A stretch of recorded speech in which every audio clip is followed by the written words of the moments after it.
Chapter 377, Tea Mountain. After the agreement was reached, Xiao Xian and Shao Yunduan went to visit Ding Erju and Ms. Zhou. The couple were very pleased to see them, and received them in the main room. Shao Yunduan and Xiao Xian had paid a visit to them during the autumn harvest, which was a month ago. Ms. Zhou poured some tea for them and Ding Erju talked about what was going on with them these days. Hearing that they were going to open up the barren mountain, Ding Erju became serious and attentive. We already spoke with the land officer about this. Uncle Erju, you can decide regarding who to hire and how to manage it well. It would be best if we can sort out at least 500 mu of tea mountains before the new year. 300 mu of it should be ready for the planting of tea trees. Apart from these lands, there will be another land as large as 100 mu, which would be for other plants. Ding Erju nodded constantly. Okay, I will speak with the land officer in the afternoon and take over the job. The tenants are available right now, and with the help from the Zhang village, we can definitely clear through 300 to 500 mu of land. That's good. Xiao Xian smiled. If anyone asks about the salary, we are offering 31 a day and lunch included. The lunch will be meat and vegetable steamed buns or rolls. They could not specify the dishes because there should be at least more than 100 people working together when the project starts, so steamed buns made everything easier. Aunt Zhou, you can make some steamed buns with a few women at the village, and they should be paid 21 a day. You can buy the fillings from town and at least 1/3 of the fillings should be meat. Xiao Xian believed that labor should be well served so that they could be full of energy to work harder. 31 a day was considered to be a high payment. Ding Erju felt concerned on their behalf, so he said, the salary is too high, and the competition would be fierce. That would be quite troublesome. If it was 15 a day, that would be a relatively average price for those who craved to earn some money, and those who were selected to work for them would not protest. But 31 a day would be really appealing for everyone to come and join them. It would be very difficult to choose whom to hire. And those who could not be hired would definitely complain. After all, 70% of the villagers were surnamed Zhang and Xiao Xian and her husband were outsiders. They just could not be a match against those who were local residents. High payment and one lunch which served meat steamed buns, that would be so tantalizing for anyone. Hearing Ding Erzu's thoughts, Xiao Xian was startled. She had just felt that the work would require a lot of energy and 31 per day was something within her budget. But Ding Erzu knew more about how those farmers were thinking. Shao Yunduan looked at her gently and smiled. He knew pretty well what his wife was thinking. 31 a day is a bit much, what about 21 plus lunch? But we need to set a rule. Like 2 steamed buns with fillings and 2 pure steamed buns, 1 steamed roll for each worker. Those who don't take lunch would get extra pay. The size of steamed buns with fillings can be as big as that available in the market while the steamed buns and rolls can be larger. It should be enough for 1 adult for lunch. Xiao Xian smiled. Okay, that sounds great. As for the workers, each tenant's family can offer 1 person and we would hire them all. Chapter 378, Hiring. Apart from the tenants, there should be at least 100 households in Zhang village, right? Just see how many of them want to join the project. If everyone wants to be part of it, then we can only divide them into 2 batches, 1 for every other day, and only 1 person is hired from each household. Shao Yunduan added.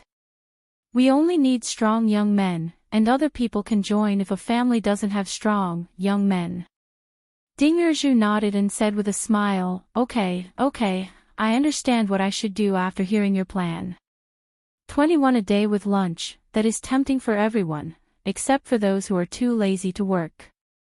The 3 of them talked more in detail, regarding how to separate the groups and exclude those who were lazy at work but active in eating and getting money. Gradually, everything was sorted.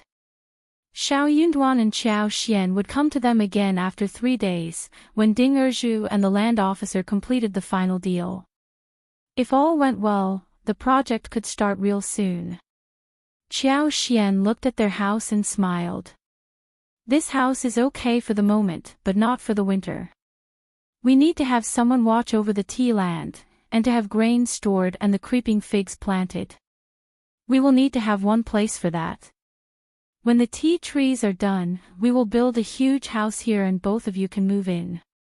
Ding Erju and Ms. Shou had been thinking about going into the town and buying some paper to add to the walls of this wooden house. They even thought about saving some money to buy coals and blankets and make some thick winter clothes, but Xiao Xian started to talk about building a house. Xiao Xian had mentioned it once before, but she and Shao Yunduan never mentioned that again, so Ding Erju and Ms. Shou did not take it seriously. Maybe they had some other plans and decided to leave this one aside. After all, Xiao Xian and Shao Yunduan did not owe them anything. They needed to solve their problems themselves rather than wait for the new house to be built. Hence, they were both shocked upon hearing what Xiao Xian said. Shao Yunduan added his view as well. It is time to have it built, otherwise it would be inconvenient. Yeah, I want to dig a pool to raise fish and plant lotus roots too. Ding Erju felt quite embarrassed. Alright, then, we will move into the new place, thanks to you again. When we have more money in the future, we will build 2 more rooms. Xiao Xian smiled. Just live here if you want to and we will build the house next to ours, which is very convenient. They had a son and they could not possibly just live in the house which Shao Yunduan and Xiao Xian built. So for a long-term plan, they still needed to build one for themselves. Ding Erju smiled brightly and nodded. Ms. Shou was very glad as well. Before the couple left, Ms. Shou asked Xiao Xian. Dear niece-in-law, can I ask my mother to help me with steaming buns? Shirtu is still too young to go about by himself, and I need someone to watch out for him in case he runs into something unpleasant. Ms. Shou was a mild person but her mother was not so gentle. Ms. Shou needed her mother to back her up. If the women who worked took them at will, or their children came to fetch them, or even the children from the village offered the eagerness to fetch the steamed buns, Ms. Shou would be too timid to say no. Xiao Xian smiled. That is a good idea. I was worried whether you could spare more time and energy into it. It would be good that your mother comes over. The land officer's wife could help as well. Both your mother and the land officer's wife can earn 31 a day and you will be paid monthly, which is not included in this. Chapter 379, Uncaring Ms. Zhou let out a sigh of relief and said with a smile, I don't work that much and I am still getting paid. Now that I have work to do, I can't get extra payment this time. Xiao Xian laughed.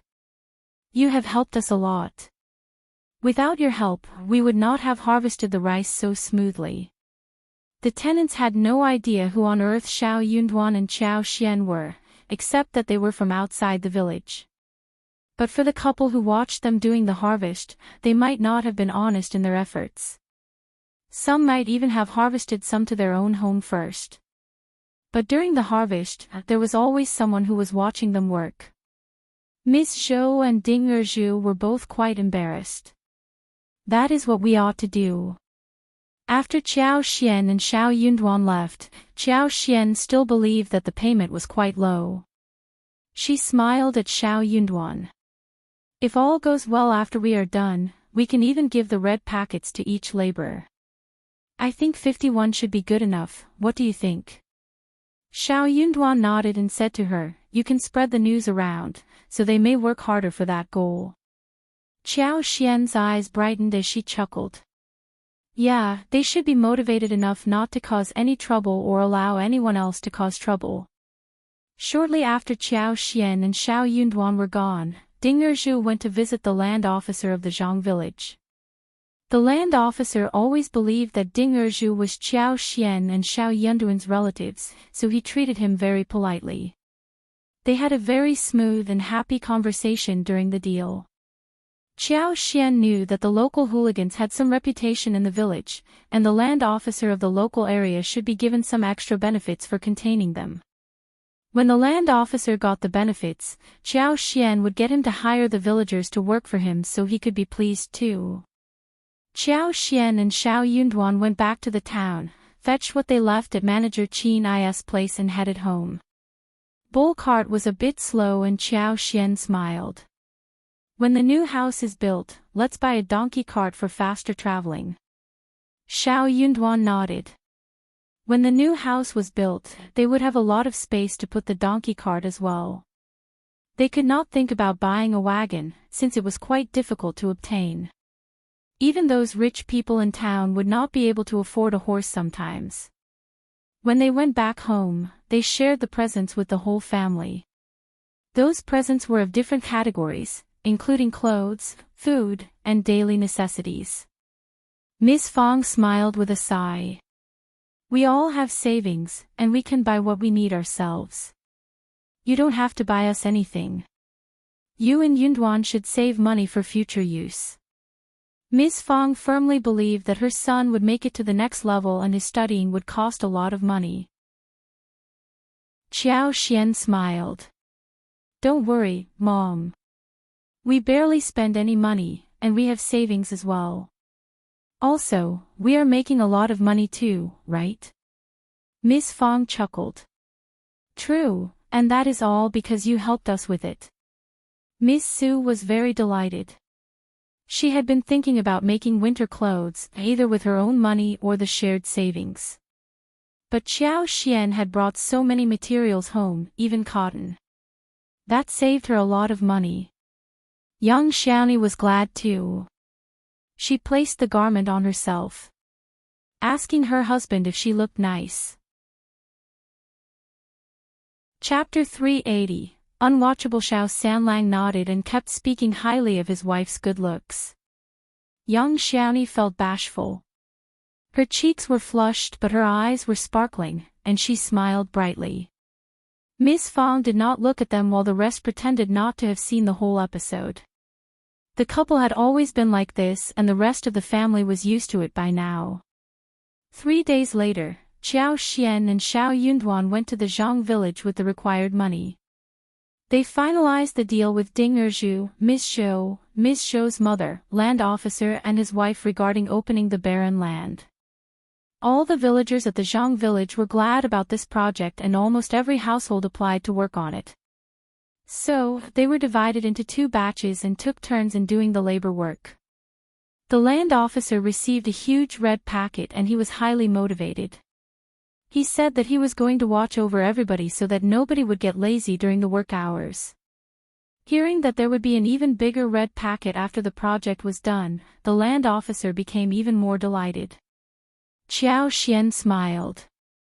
We would need many more laborers for our tea mountains. Work hard and we will hire more people. Those who don't work hard would have to be excluded, and we would hire people from other villages, the land officer nodded. Don't worry, we are all down-to-earth people and we will work hard. I will get rid of those sneaky ones for you. The land officer and his wife felt energized and devoted when he heard that there would be more money to make in the future. The wife was going to be in charge of making steamed buns, and she would be able to take a few more since she was in charge. That was such a great deal that should not be let go of. No one would allow anyone to make trouble about this. Most of the workers were those who needed such temporary tasks. Seeing that Xiao Xian and Shao Yunduan were able to afford the land, they suspected that they had some mysterious and powerful supporters behind their back, thus not daring to cause trouble for them. So soon, the work started full-fledgedly at Zhang village. The first morning was a bit chaotic, but at noon everyone queued up and got to eat steamed buns. Not only were they big, but the meaty buns were really full of meat when they took a bite. Everyone finally believed that the owner didn't lie, and the wages must be the same. So they were definitely going to work hard to earn the extra red packets of bonuses. They worked obediently and occasionally. There were a few who got lazy, but before Ding Erju and the land officer's son reprimanded them and everyone slowly straightened out. Everything went well. No chaos appeared, generally speaking. Steamed buns were steamed on a temporary stove in front of Ding Erzu's house. Needless to say, the 7 working women and their children who came to have fun ate together at noon. Also, the other children came to the stove as well around lunchtime. They were all drooling for the steamed buns by the time they were cooked. Not every household was able to afford to eat steamed buns like these. Qiao Xian wasn't an unscrupulous person. Although the flour used to make steamed buns was not the best, it was still quite good. The authentic flour was steamed in a big steamer, and it gave out a strong fragrance. The land officer's wife did not want to offend the fellow villagers, so she could not do anything about the situation. She could not even drive away people who were queuing up for the steamed buns. Ms. Shao was not capable of turning them down alone. But Ms. Shao's mother used a huge basket to hold steamed buns and rolls and gave them to each child until the basket was emptied. Those who failed to get the steamed buns could queue up the next day. Chapter 381. Almost the children left cheerfully after they ate, but those who did not manage to get the buns refused to move. Aunt Zhou, Ms. Zhou's mother, coaxed them away and asked them to come back earlier next time. Some women could not help but complain. But we have so many left, let's just give them one. Aunt Zhou said, the owner is too kind-hearted, but we can't just indulge ourselves. They make money with hard work too. 40 steamed buns for free every day, that is so generous of our owner. How about we not offer any starting from tomorrow, so we all save trouble? The woman said with a smile, no, you are right. Our owner is already generous enough and I should not have said such a thing. If the 40 free steamed buns and rolls were gone because of what she said, many people would blame her for being nosy. Her intention was to show her generosity through others' generosity, but she did not want to ruin what existed right now. The woman regretted so much as not to say such a thing. The land officer's wife could not help but add, Aunt Zhou is right. We need to stick to the rules. Our owner is so generous and kind like no other, we can't just get carried away and offer free food for our children too. We need to be reasonable, since we are being paid well. The others nodded in agreement. Not everyone was able to eat steamed buns throughout the year. But for the owner's agreement, Aunt Zhou would not have done so. If they offered more than they should, they might offend people and get complained about. Maybe all children from the village would hear about it and come to fetch the free steamed buns. What should they do then? Moreover, who would pay for the extra steamed buns? A few days after this happened, Qiao Xian and Shao Yunduan came to check on the situation, and Aunt Zhou told them about this. Feeling grateful, Qiao Xian gave Aunt Zhou and the land officer's wife 2 red packets, each of which contained 20 yuan. Surprising fortune would always cheer people up. The land officer's wife had understood one thing: if they worked hard, they would always get some bonus. She would have gained nothing extra if she did not interfere, whilst others would take advantage of it. Qiao Xian and Shao Yunduan were quite assured in heart, seeing the field clearing project went well. Small problems and some fees could be ignored. They decided not to split hairs on those who worked for them and had everything sorted out smoothly. They could even stop giving the children steamed buns and rolls or drive them away, but that would cause a lot of conflict and dissatisfaction in the near future. If some accident happened, the villagers might offer a helping hand or just stand around watching the show, depending upon their treatment of the villagers. They could not keep asking for help without giving anything in return, which would make them look miserly and wicked. Proper kindness and generosity would make people feel grateful and cherish what they got now. Being kind without asking anything in return often caused trouble. Seeing that everything went well, Qiao Xian and Shao Yunduan were totally assured and they came to check things every 5th or 6th day. Chapter 382. Shao Liulang's guest. When they got some time to spare, Qiao Xian checked around in the yard and floral field, planning the dessert stores. Tao Tao and Qi offered their help as well. Whether or not the results turned out to be successful, the family did not complain. Instead, they ate up all the failed dishes. Yang Xiaoni was especially glad. She was so happy to be able to eat different desserts every day. Qiao Xian was thinking about asking Yuezheng Shao to pay attention to a few ingredients, such as sagos, cassavas, and sweet potatoes. The Yuezheng family was involved in vast businesses and they had more information and other resources than she did. Sagos were very useful for desserts. Cassavas could be made into powder for the small balls put in milk tea. Sweet potatoes could be made into many things. Qiao Xian tried to use flour to free up some starch, and made taro balls with steamed, mashed taro puree and pumpkin puree. They looked good, but did not have good texture. Seasoned with honey, sweet sugar juice, Qiao Xian was not very satisfied with it. They definitely needed cassava's powder. So she was going to suggest Yuezheng Shao to raise some cows to produce milk. But it was not very easy to obtain cows, which might not be able to produce so much milk anyway. There were many small things to deal with if such a store was opened, but the profits would be magnificent as well.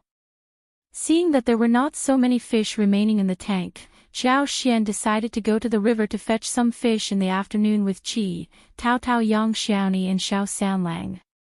It was already very cold, and they could not possibly go into the water, but they had a fish net that could be used to get some.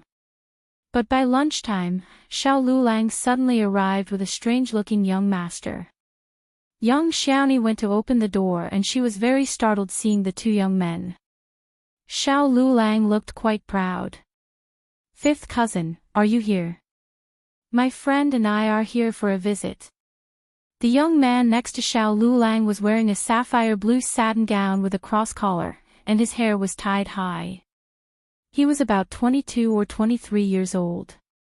He was tall and thin, with fair skin, but his face was a bit long, and his eyes were cloudy, giving people a rather frivolous and indecent feeling. He was very arrogant. He did not like this place, nor did he like Shao Liulang. But Shao Liulang seemed to suck up to him constantly these days and invited him to his home multiple times. He turned the guy down enough times, but he was feeling bored at the moment, so he nodded and agreed to come. The moment the door was opened and the young master saw Yang Xiaoni, his eyes started sparkling. He straightened his back, trying to look as if he were a real gentleman who behaved gracefully. However, a pretentious man who had a terrible appearance just looked ridiculous when he tried to act like a gentleman. Yuezheng Shao had met real young masters like Xie Jingrong and Yuezheng Shao, so when she saw someone like this in front of her, she laughed. The way he looked at her made Yang Xiaoni feel quite disgusted. Yang Xiaoni was a very sensitive woman and figured out that this was not a good man at all. But this seemingly elegant man smiled at Yang Xiaoni, who got startled and took a few steps backwards. The young master laughed even more proudly seeing her behavior. He thought that Yang Xiaoni was just feeling shy. Yang Xiaoni turned around and left directly, ignoring Shao Liulang completely. Chapter 383. Proud. The young master smiled even more proudly when he saw Yang Xiaoni's retreating figure. Shao Liulang frowned but then smiled at the young master. "She is just a countryside woman who doesn't know how to behave, don't get angry, okay?" Young Master Zhao was not mad. Instead, he looked sleazy and laughed. "Who is that?" Shao Liulang had always been trying to suck up to young Master Zhao, who never spoke to him of his own accord. Hearing his question, Shao Liulang said, "My cousin's wife." He could not help but complain. "She is from the Yang family. Her brother and sister-in-law are such horrible people. Our family should not have married someone like this, but my cousin fell for her, so he insisted on marrying her, no matter what." Shao Liulang shook his head and said disdainfully, "My cousin is so simple-minded, he just likes her look, not anything else about her, so stupid." Young Master Zhao laughed as he thought of Yang Xiaoni's looks. He smiled. This girl did look very pretty, and it was quite normal that she could fascinate some men. But what a pity that she married a countryside man. It was like putting a beautiful flower upon cow dung. Hearing Shao Liulang coming in, Miss Fong came out of the room and frowned at him. What are you doing here, and who is this man? Miss Fong glanced at young Master Zhao and felt disgusted inwardly. This man looked so pretentious. She was experienced enough to understand immediately what young Master Zhao was like. Shao Liulang looked very proud. Young Master Zhao is the second young master of Master Zhao in the city, my fellow classmate at the college. He is here visiting me, and we came over to talk to my fifth cousin. Shao Liulang looked so proud as if he were showing off. Look how generous he was to have brought his friend with him. He was sharing his friend network with Shao Yunduan. Miss Fong did not get what Shao Liulang meant. She did not like this young Master Zhao, but they were here after all, so she could not drive them away. She asked Shi to fetch Shao Yunduan. She was thinking about speaking with Yundan not to talk with this man too much because he looked absolutely ill-mannered. Shao Yunduan was reading in the room, and Chao Xian, Tao Tao were in the yard, working. Hearing the sound of door knocking, Shao Yunduan walked and was surprised to see young Master Zhao. He knew this man, for sure, the younger son of Master Zhao, and Zhao Ming's brother. Zhao Guanghua was studying at a college in the province and did not come back until the beginning of the year. News spread that he came back home because he had a fight at a brothel with someone and he got so humiliated that he just could not face anyone there anymore. He was expelled from the college and was forced to return home. So here he was. He was a very arrogant man. Just because he studied at a college in the province, and had no one with the same background in this place, he believed that he was the best and the only worthy one around. Chapter 384, Evil Plan. The Zhao family was one of the richest families in the local area, and many people were always trying to suck up to them. But Shao Yunduan was not one of those. In his opinion, Zhao Guanghua's appearance surprised him but did not please him. On the other hand, Shao Liulang was feeling quite proud. Brother Zhao is here to visit me, so I am showing around. Shao Yunduan said inside his heart, thank you very much, damn. He did not intend to receive Zhao Guanghua at his home. He was not a well-mannered man, considering he had a fight with someone else for some woman at the brothel. Most importantly, he did not want him to see Qiao Xian and Tao Tao. Shao Yunduan greeted politely and said, we have many people at home, sixth cousin. We can have a chat at your home. I would like to have a chat at your place, brother Shao. Zhao Guanghua still dreamt of meeting Yang Xiaoni again. If he could stay, he might see her again. He did not intend to do anything else right now, but he was always attracted to beautiful women.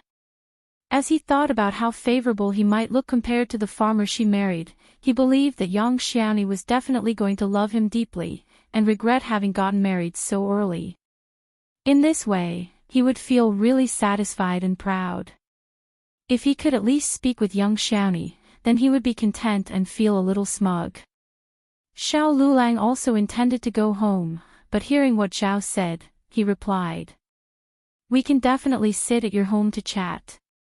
Cousin, you would be very happy, right? Shao Yunduan frowned. We have no good tea to serve young Master Zhao. So, please, young Master Zhao, this way. Shao Yunduan held his cousin's arm and walked outside. When he and Shao Liulang both left, that man should not stay as well, right? Hey, you, Shao Liulang, who had intended to protest, got startled seeing Shao Yunduan's cold look. He was dragged away wordlessly. As they walked out of the yard, Shao Yunduan glanced back at Zhao Guanghua and said, please, hurry up, young Master Zhao. He did not even wait for him to join him. Zhao Guanghua had no choice but to follow. He felt quite annoyed not to have been able to flirt with the beautiful girl he had drooled at. For now, he had no choice but to leave. He just did not have the reason to stay here, when the owner was gone. Zhao Guanghua glanced at Shao Yunduan and asked ironically. Yunduan, you are not trying to drive me away from your house, right? Of course not. Shao Yunduan raised his eyebrows and said peacefully, "My home is quite small, and we have no good tea. I just don't want young Master Zhao to suffer from the inconvenience, thus turning you away." "Is that so?" Zhao Guanghua could not believe that. "Of course yes." Xiao Liulang was cursing Shao Yunduan inwardly but had to defend him. "Brother Zhao, honored guests like you always light up someone's home, and my cousin wishes that you could be here, but he is quite stubborn, so just drop the idea." Zhao Guanghua thought for a while. He did not think that there would be anyone who would refuse to hang out with him, given his background. He might have overthought about this, he smiled. "Oh, okay, my bad. It is okay without tea, I am not that particular, we can do that next time, okay?" Chapter 385. Not to his home. Xiao Liulang kept saying yes, but sneaked a look at Xiao Yunduan. He felt quite sour inwardly. He had tried his best to get young Master Zhao to his home, but the esteemed guest became more interested in Xiao Yunduan instead. That was really annoying. Xiao Yunduan could not help but feel a bit worried. He could not understand Zhao Guanghua's purpose of trying to befriend him and wanting to visit his home. Then he thought of how his sister Zhao Ming was hanging out with Qiao Wei, and he suspected that he might be here digging around seeing what happened to Qiao Wei. The elder Miss Qiao was so annoying. The more Xiao Yunduan thought about this, the more he believed that it was the truth. Xiao Yunduan did not trust him that he was here to visit his cousin. So, he was not going to let him get close to his own home. He had accompanied Qiao Xian to the Qiao mansion, and he knew that Qiao Xian pretended to be very obedient and quiet, honest in front of the family. She didn't even get mad even when she was laughed at. If Zhao Guanghua saw how bright and stunning she looked, he might leak that news. So, Xiao Yunduan sped up. At the third section of the family, Ms.Mi had just killed a chicken and was getting ready to cook. Seeing Xiao Yunduan coming over, she got very displeased, but she did not dare to say anything and just glanced at him. Xiao Yunduan had not noticed this since he was thinking about Qiao Xian all the time. Xiao Yunlang tried his best to suck onto Zhao Guangna, who did not bother to respond that often while Xiao Yunduan was mostly silent. The three of them were killing time in this way. Xiao Yunduan had intended to leave before lunch, but he was worried that Zhao Guanghua would move to his home with an excuse of saying goodbye, so he stayed. Ms.Mi could not stand it anymore and forced a false smile. "Yunduan, aren't you going back for lunch?" Xiao Yunduan smiled. "Sorry that I have to trouble you today." Ms.Mi. Xiao Liulang did eat at the first section of the family's home the other day, and he still remembered the amazing food. Also, he just could not drive away Xiao Yunduan at this point. So, he stopped Ms.Mi directly. Ms.Mi had always adored this precious son of hers, so she said nothing more even though she was annoyed. She just left with a twisted face. Soon the dishes were served. Ms.Mi was quite terrible at cooking. The chicken was so roughly made, okay looking, but was the only properly prepared dish. The other two vegetable dishes did not have any oil. Xiao Yunduan stopped after moving the chopstick symbolically. He could not eat anything like this after trying the dishes made by Qiao Xian. Zhao Guanghua was the same too. He frowned after trying one bite, and could not stand the taste anymore. He was young Master Zhao, and he did not care about this badly cooked chicken. Only Xiao Liulang kept eating happily. He even told Zhao Guanghua to feel at home, without noticing that Zhao Guanghua already dropped the chopsticks. Zhao Guanghua glanced at him, twisted his lip corners and felt disdainful. No one would come to this person's home for a visit if he had not been bored. He did not deserve his visit. Zhao Guanghua was more interested in Xiao Yunduan, and waited for him to speak with him. Xiao Yunduan was, however, silent all the time, and Zhao Guanghua could not help but initiate the conversation. Xiao Yunduan nodded and replied briefly without saying anything more. Chapter 386, Jealous Shao Guanghua felt even more bored.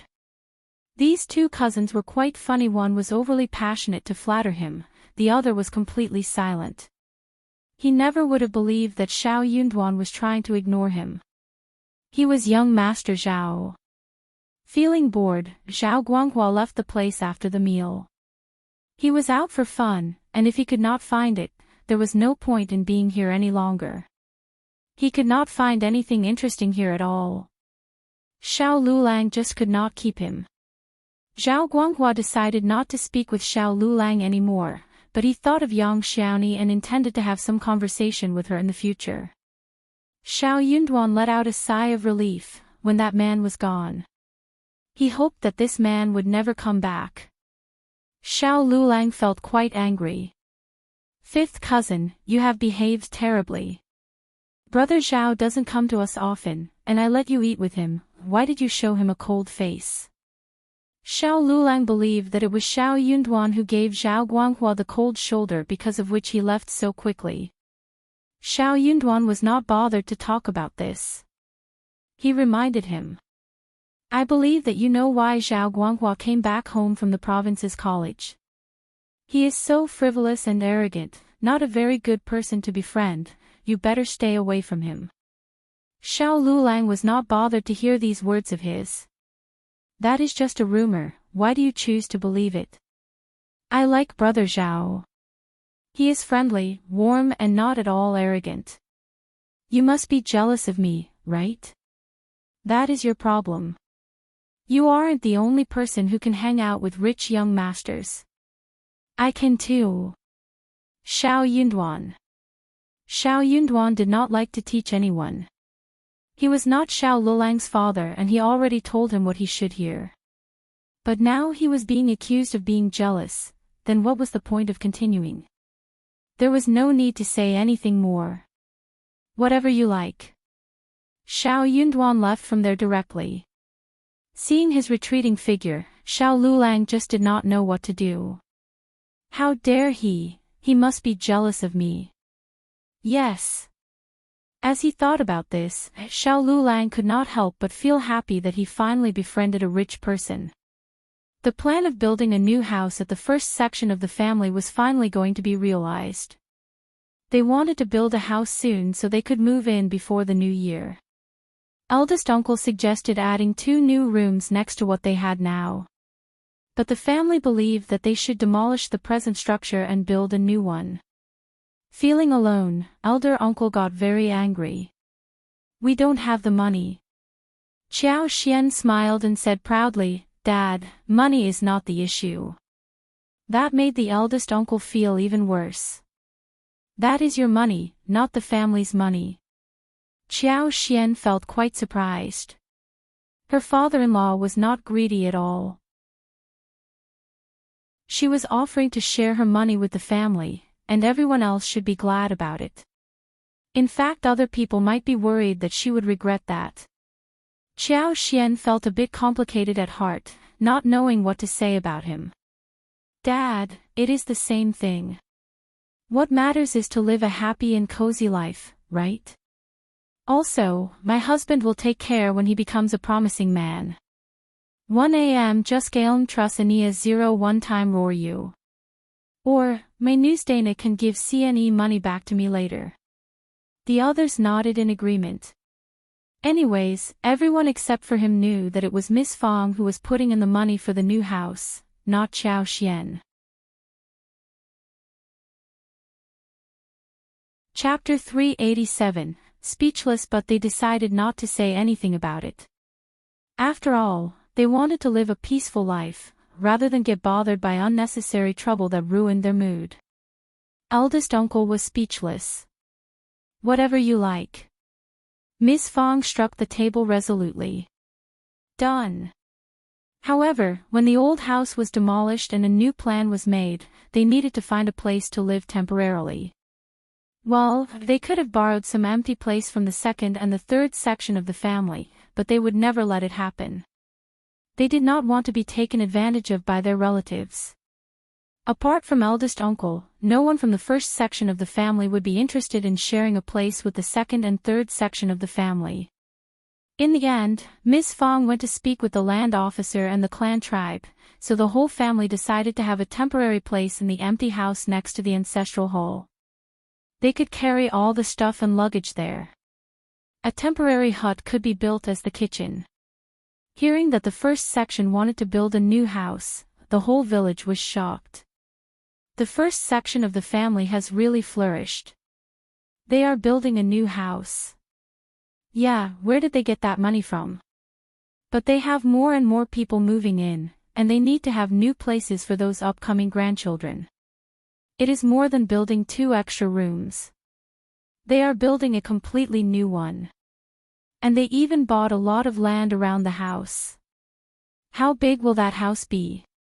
That is not your concern. They have got a very rich daughter-in-law. 26 sets of dowry must have had a lot of gold and silver, enough for the new house. They were talking, full of envy and yearning. The second and third section of the family never expected that the first section of the family would start to build a new house. They could not help but come to their door, trying to tell them that the old house was still practical to live in, and only 2 extra rooms were enough, and that there was no need to demolish all and build a new one. Obviously, Ms. Fong ignored their suggestion. When they learned that the first section of the family even bought 2 mu of land around the house in addition, they could not stand it anymore. Second uncle said, "Eldest brother, and eldest sister-in-law, how big will your house be? Why did you buy the land around the house? Do you have this much money?" Ms.Mi felt so sour.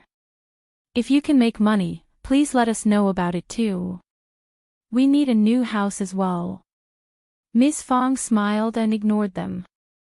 They were in no position to tell her family what they should do. Eldest uncle could not reach his hand into Xiao Xian's money, and he could not make any decision regarding house building.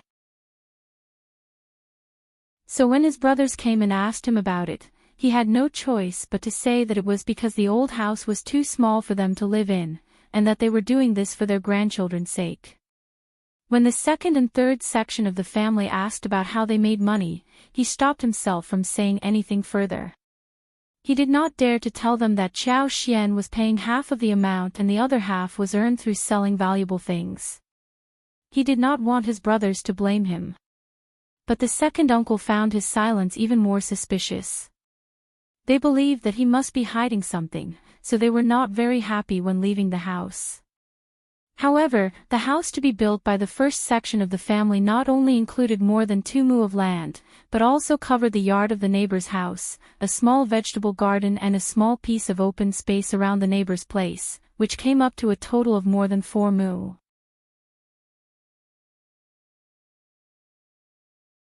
Chapter 388, shocked that would make it 8 mu in total, including the new house to be built. Then, including the 12 mu of Xiao Xian's garden, there would be 20 mu in total. That was 20 mu of land in total. The first section of the family would become the most wealthy family in the whole village. Well, the reason why the first section of the family was able to build this big house was originally because of the second and third section of the family. When the second and third section of the family divided the old house of the Shao family, they added some small houses to it. In this way, the first section of the family did not have any place to live. Hence, eldest uncle found an empty place at the boundary of the village, very remote and leaving a lot of empty space for what they could have now. The whole village was really shocked and they all got so excited. Honestly, when the neighbors were moving, they looked so happy. So, the first section of the family must have given them a high price. Otherwise, who would be willing to sell the old house to outsiders and find an empty place outside the village to build new houses? However, the family was tight-lipped. They did not spill out a thing. They did utter a figure when forced, but no one believed that. Ms.Mi and Ms.Ma felt so annoyed and hurt. They believed that the first section of the family was bullying them. Everyone was talking about the first section of the family building a new house, and wondered how much money it would cost for them to build. Some irritable people instigated them again and again, asking Ms. Nyo and Ms. Ma. Your houses are very small too. Why don't you think about building a new one too? Yeah, your eldest brother and eldest sister-in-law have been taking care of you all this time, and they should share some of what they have got, right? They are so rich, and they should help you.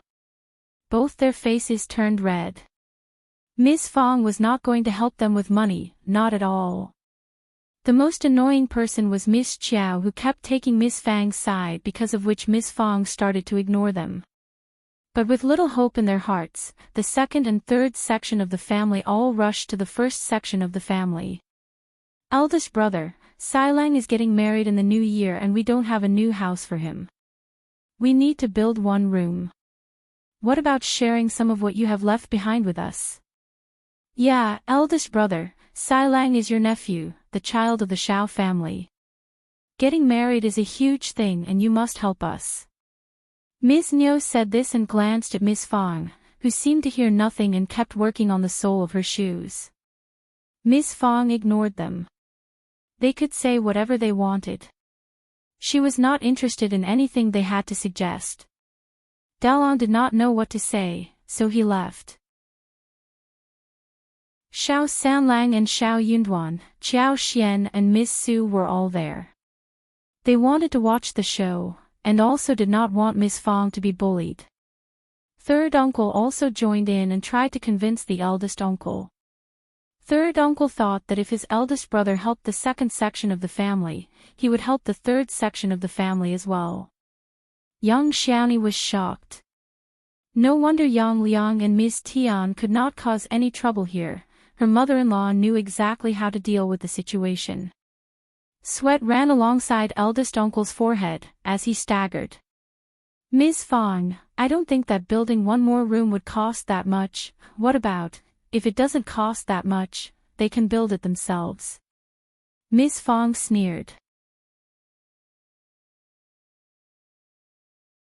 Chapter 389, Shockingly Thick-Cheeked. You are old enough to have so many grandchildren and you still forced your old brother to pay you for your new house. How shameless you are. Second uncle and third uncle felt their cheeks burning. The words spoken by Miss Fong were true and heart-wrenching. The children of the first section of the family glanced at them, making them feel embarrassed. But that was nothing compared to their jealousy and resentment. So what? Their eldest brother had been taking care of them for so many years, and there was no point in leaving them behind when they were living a happy life. Eldest sister-in-law, you are wrong. Eldest brother is capable now and he should take care of us brothers. We were born by the same parents, and we should all live a happy life together, right? The children were all speechless. Sure, but they needed to create a happy life themselves. They were seeking advantage of them but still trying to make themselves sound as if they were being reasonable and righteous. Miss Fong smiled. What about you taking your eldest brother to your home, so he can work for you and all the money he earns can be yours? All you need to do is to find him a place to live and feed him 3 meals a day. How does that sound? Second uncle and the others from the family were all stuck with words. Eldest uncle got so embarrassed as well. What are you talking about? I am speaking the truth. Look, in this way, you can take care of your brothers so they can live a good life too. How does that sound? Second uncle and his people got furious. They did not want eldest uncle. They needed Qiao Xian's dowry. They stubbornly believed that the first section of the family was spending Qiao Xian's dowry rather than assume that the first section of the family was earning their own money. Before they could respond, Miss Fong smiled at eldest uncle. Look, your brothers dislike you. They don't want you to be there. Eldest uncle, third uncle said, elder sister-in-law, stop joking around. We will be laughed at if that happens for real. You are afraid of being laughed at. How surprising. That was the end of the conversation. Shao Sanlang suddenly said, what about us building a house together? We have so much land, right? When the house is built, we can all live together and get to know each other better. Ms.Mi's eyes sparkled as she nodded. Yeah, that sounds great. Eldest brother, we are all a family. Yeah, we have a lot of space, right? The children of the first section were all shocked. These people were so shameless. So, they wanted to wait until the house was done before moving in with them. The second and third section of the family got so glad that they all started to discuss when to move in. Eldest uncle was stuck with words. But Miss Fong could not stand that anymore. She put down her sawls and pushed Ms.Mi out. Just get out of this place. What are you dreaming about? You move in when we build a new house. You are so shameless. Then she cursed at Shao Liulang. You can stop going to school. Your head is full of shit. All you can do is to take advantage of people but can come up with nothing new yourself. Just come back to be a farmer instead, you will have nothing to live on in the future. Ms.Mi got very annoyed as she screamed. My son is definitely going to become an officer soon, what are you talking about? Ms. Fong said coldly, oh, then you can wait until he becomes one, get out of here. Qiao Xian and Yang Xiaoni were keeping Ms. Fong company, as they watched the opponents getting thrashed. They could not do anything about the elders directly, but if the elders gave Ms. Fong a push, they were definitely going to teach them a lesson. Chapter 390, Tore off Ms. Sue hesitated but then backed her up as well. When Ms. Fong drove them out, Ms.Mi said angrily, you angry bitch, so unbelievable. Ms. Fong smiled. If I am so unbelievable, you can stop talking with us and not come to my home. Third uncle. Eldest brother, why didn't you talk? Eldest uncle felt dizzy, his head was buzzing.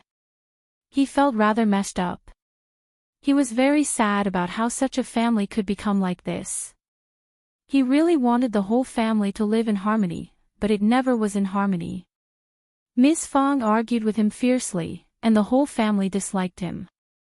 Now even his brothers disliked him. He had never been treated well. Shao Liulang was very angry by what Ms. Fong said as well. Or that was because he had been shamed by Ms. Fong. He could lie to himself or others, people like Ms.Mi and third uncle who trusted him blindly. He could even be stuck inside his fantasy. Yet he knew pretty well what he was like at the college. During the examination, he couldn't answer any of those topics, and he just wished that he could have some luck to pass the examination. He waited 1 year after another, hoping that he could answer some of the topics on paper next year. But Ms. Fong tore off the fantasy ruthlessly and he felt seen through. You should not look down upon me. Fifth cousin is nothing more than a cultivated talent, and you never know what is going to happen in the future. Ms. Fong replied. All right then, you can make a fortune and be an officer if you want, don't worry about what we are doing in our family. Shao Liulang. After driving them out, Ms. Fong said to her children, have you spoken with the workers? When do we start? Shao Yunduan responded quickly. We will tear down the house the day after tomorrow. Good. Ms. Fong smiled. Just hurry up and remove what we need to remove. We are not living here anymore. She glanced at this familiar-looking yard and house, sighing emotionally. I have lived here for so long and I don't feel like leaving. Qiao Xian smiled. Mom, when we move into the new house, you will definitely love it.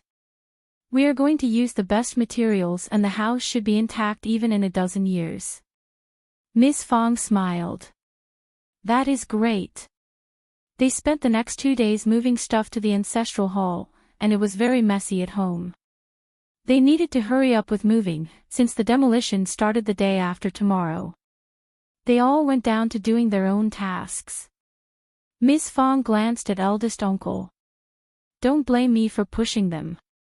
They are just so annoying. Must we feed them all? Liulang is so stupid as to suggest that idea. He has read nothing in all these years. Eldest uncle was speechless. He was generous towards his brothers, but he could not counter his wife about what he had just heard. But Liulang is getting married, so what? Ms. Fong sneered. He has his own parents. We never turned to them for help when our sons got married. Eldest uncle, soon, the process of tearing down the house, and building the foundation of the new house of the first section of the family started. They did not lack any money, so they started to hire people and buy material quickly. All was going forward smoothly. That was a huge land and the whole family had already made an elaborate plan. There was a front yard, main house and backyard. The main house was a big place with 5 bays and 2 entrances. It was 2 stories high. The upper floor was going to be used to stack things, and store grain and other harvested crops. Chapter 391, Work started. The east and west wing rooms were all built to be spacious, with a 3-bay pattern. Behind the 2 wing rooms, there were 2 small courtyards. Shao Yunduan and Xiao Xian would live there. Shao Yunduan needed to study, so he chose a quieter place. Shao Daolang, Shao Sanlang and Shao Xiaoqi had rooms of their own, whilst Shao Taotao and Ms. Fong shared the main room. According to the blueprint given by the first section of the family, the construction team was in full swing on the day of construction, and more than half of the villagers came to watch the excitement. But no one from the second or the third section of the family showed up. Obviously, they were still very annoyed. Ms. Fong did not care. She pretended as if her mood was not at all affected. They did not even care what the eldest uncle was thinking at the moment. Xiao Xian and her team went into the mountains again, when everyone was so busy. Xiao Xian was thinking about the golden sprouts and lavender tea leaves. She had many tea seeds at home last time, but they were not enough. Many seeds were not mature enough and they needed to revisit that place. They went into the mountains for 5 days in a row. On the first day, they picked tea seeds, and then they started to seek and pick the creeping figs as well as mushrooms. The courtyard they were going to live in henceforth was large enough to sun-dry those things. When seeds were taken from the creeping figs, they were sun-dried in the sun and were put in the large bamboo pan. In the meanwhile, they dug more than 20 to 25 kilograms of lilies and dates. There were still many persimmons and wild chestnuts in the mountains, but they had not yet reached the ripe season, and they had to wait for a while before they turned delicious. Xiao Xian and Shao Yunduan worked for a few days and soon after, visited the Zhang village again. The project of opening the land at the Zhang village was almost done. The couple was very satisfied by the effect. This was for planting tea trees, not crops. As long as the large and small tree stumps were dug up, it would not matter if the weeds were not cleared. They needed to make a lot of effort in removing the weeds in the first 2 days. Then it will slowly fall in place. By the time the house was built, the opening of the land project would almost come to an end. At that time, they could start to build the side yards. Building a house was quick. It was much faster and more convenient to lay the foundation and start laying bricks than earth ramming. Building a house would take about 4 days. Ms. Fong saw with her own eyes that a tall, magnificent, and spacious main house was built. She felt extremely happy. The main room was larger, and when that was done, the other rooms would be constructed even faster. After all the rooms were done, they could build the entire large yard. Then the small yards would be divided, along with the utility rooms. They would build sheds for raising chickens and ducks, lay floor tiles, repair drinking pools. In this way, they would be able to finish the work within 1 month or so. Then they would install doors and windows and have the requisite furniture made. They were definitely going to move in before the new year. The other sections of the family were so jealous and furious. After they were driven out the other day, they were secretly paying attention to how fast the new house was built. Ms.Mi felt very sour inside her heart, seeing the house getting ready little by little. She turned to look at second uncle. We can build a new house too. Liulang needs some space to get married. We need it to look good for him. Second uncle felt quite annoyed too, as he said, yes, we will build one on our empty space, not with their help. We are going to get a new house too. True. Only then did Ms.Mi feel slightly better. She was getting a new house too. Chapter 392, Suspicion. The second section of the family also started to hire people to build the house. Originally, they were thinking of borrowing some materials such as bricks, stones, and gravel from the first section of the family, but Shao Yunduan and Xiao Xian had long been on guard against them. The purchase of these things was contracted to the foreman who built the house, and the foreman was responsible for the purchase. All Shao Yunduan and Xiao Xian did was to examine the quality and sign, confirming the source of the material on each paper. The foreman would gain some profits from it too. Most people in this era were quite practical. They took money and worked hard. Also, they barely had a chance to fabricate anything. For example, the number of black bricks bought could not be fabricated. They used solid woods, not composite lumber. With the foreman who was in charge, the first section of the family saved themselves a lot of trouble. What they needed was to get everything examined well but not get worried about anything else. But Ms.Mi and second uncle did not know about this. They tried to carry the black bricks away and said resolutely, "This is my eldest brother's home, and I can borrow a few as his brother. I can repay them later. You are an outsider and this matter has nothing to do with you, you are just a laborer. What are you stopping me for?" But the foreman lectured them and explained the details with a cold face, driving them away. He had bought everything with his money, and if Ms.Mi carried them away, he would need to make the compensation himself. They had not expected that the first section of the family had done the preparation in this way, thus getting even more annoyed. The first section of the family has spent so much money in hiring people, how much is it? They haven't lent us anything, but they can waste the money on this. Ms. Zhang was most furious. The second section of the family did not offer to build a new house for her when she got married. But now Liulang was getting married and he would get a new house. She was not worse than anyone else as a daughter-in-law, why was she so badly treated? She did not dare to complain about it in front of Ms.Mi but cried badly in front of Shao Erlang behind their backs. Shao Erlang had not felt that anything was wrong with it because he felt happy that his family was getting a new house. But hearing her tearful complaints, he could not help but feel annoyed and displeased. He could not help but mention this to second uncle that he needed one more room too because his children were growing up and they would have no place to live in later on.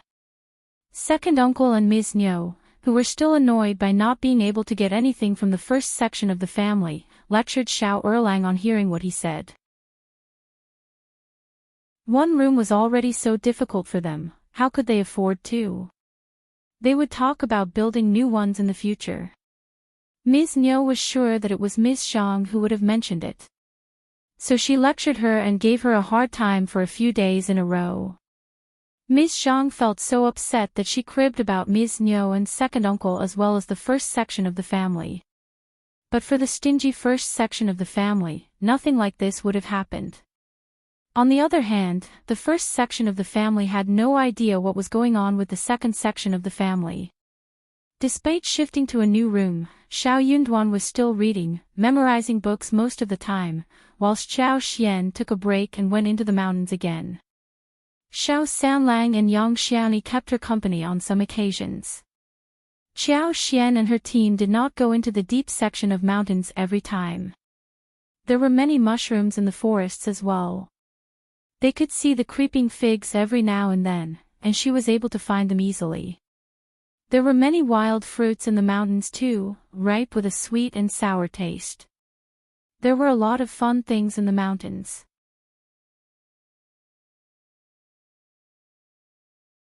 Chapter 393, updated space. Shao Xian was thinking that Yuezheng Shao might send his men to fetch the last batch of lip balms, and he sure did. It was Chu Shan who came over. Chu Shan greeted her and gave her a present, as well as a letter written by Yuezheng Shao. What surprised Shao Xian was that the present Yuezheng Shao sent for her was a pot with 5 ginseng. Yuezheng Shao had just written to his elder brother who was called Yuezheng, who believed that the whole thing was very troublesome. But his younger brother rarely asked him for anything, so he could not help but feel like helping him, so he did that in the end. Ginsengs without being processed would get rotten after a long while. So, Yuezheng made a lot of efforts after getting 5 of them, put them in 2 pots and finally transplanted them into 1 pot. When the pot arrived, the ginseng was dying. Yuezheng Shao was worried that it would be gone within a few days, so he asked Chu Shan to have it delivered to Chao Xian as soon as possible. Chao Xian thanked him sincerely and carried the pot into the garden with Shao Tao Tao. They could not just disappear in her space. They needed to be planted in the yard. After a while, she could tell others in a seemingly casual way that the 5 pieces of ginseng were dead or gone, then her work would be done. It was her stuff and Ms. Fong would not say anything about it, let alone others. She was the only one who had the key to the garden, and she could easily conceal her secret if she wanted to. She drove away Tao Tao and put the 5 ginseng into her space. The ginseng, which were on the verge of dying, started turning better when moved to space. Chao Xian felt that with her heart. When the 5 ginseng were planted in the soil, the space became even more lively and vital. It was autumn, and everything naturally withered. Many plants had stopped growing, and some had become bare. Chao Xian's superpower was affected by the seasons, and it was not as active as in spring and summer. But the space had not been so lively for a long while. She felt much more energetic when the ginseng were in the soil. Chao Xian came out when she felt better, after feeling what was inside her head. She believed that if she planted some more precious plants in her space, the space would turn tremendously different. That was to say, the accumulation of quantitative changes to a certain extent would lead to qualitative changes. That made Chao Xian very excited. She also kept telling herself not to get overly worried about it. The environment she lived in was still too remote and closed, and precious and rare plants were not easy to come by. Sometimes it was all about chances. Yuezheng Shao was quite reliable and he could be entrusted to find something good. Also, they were building a new house and she was going to need some more plants. She was definitely going to ask Yuezheng Shao to find those new, precious plants for her. She only needed the rare varieties, such as orchids like ghost orchids, crane tops, and lotus petals, peonies such as Yaohuangwizi, plum blossoms such as green plums, dead branch plums, camellias such as 18 bachelors, hentiango, chidan, etc. She wanted to get them with the thought that if the space accepted other flowers and trees, as long as they were rare enough, the space would accept them all. She was thinking about how to get these rare plants.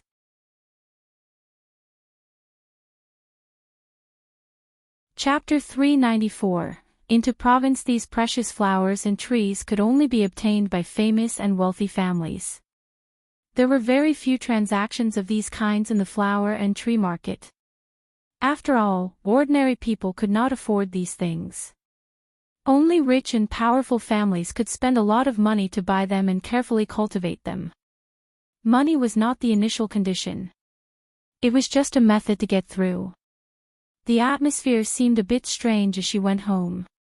Chao Xian turned to look at Shao Yunduan. Shao Yunduan smiled. I was just about to fetch you. Brother Yuezheng has invited us to have a gathering of literature in the province after 3 days.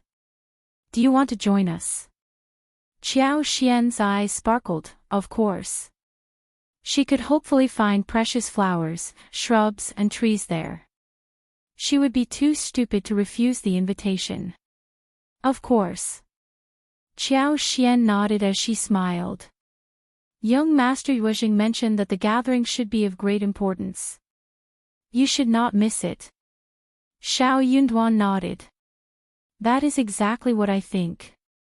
Ms. Fong and the others in the family nodded in agreement. Qiao Xian was going to keep him company. Chu Shan smiled. Then, please get your luggage ready tonight, so we can leave tomorrow morning. Shao Yunduan nodded happily. This way, Chu Shan and the coachman spent their first night at the first section of the family. They slept on the floor of Shao Zhaoqi's room. Ms. Fong asked Shao Xiaoqi and Tao Tao to follow them to the province since there was nothing much going on in the family. Shao Yunduan was hesitant about this. Living as a large family next to the ancestral hall was not as convenient as living at home. There was still farm work to do every day, and the house was being built. Somebody had to go see it a few times. If half of the family was gone, they were running out of helping hands in the family. What if the other sections of the family caused trouble at the time? He was worried that his mother would run into a problem when he and Qiao Xian were absent. Ms. Fong seemed to have seen through his concern, and she smiled. Don't worry, just do what you need to do. I am not bullied easily, and I have Sanlang and Ms. Yang with me here. Dalong was too honest to fight back, especially when Ms. Fong and eldest uncle were in an argument. But if Ms. Fong was bullied, he would definitely step forward. Ms. Su was not a good helper, but if she forced her to help her as a mother-in-law, she would not refuse to do so. Shao Sanlang and Yang Xiaoni were with her and they always took her side. So, even if Shao Yunduan and the others were away for a while, it would be fine. Shao Yunduan agreed and nodded at the proposal. Early the next day, Qiao Xian, Shao Yunduan, Qi and Tao Tao left with Chu Shan and the coachman.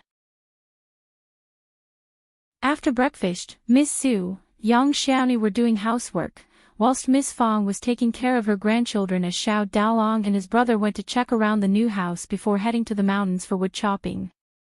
It was getting cold soon and they needed to store as much wood as possible, enough for the winter and the spring. Wood was not easily obtained when it rained too much in spring.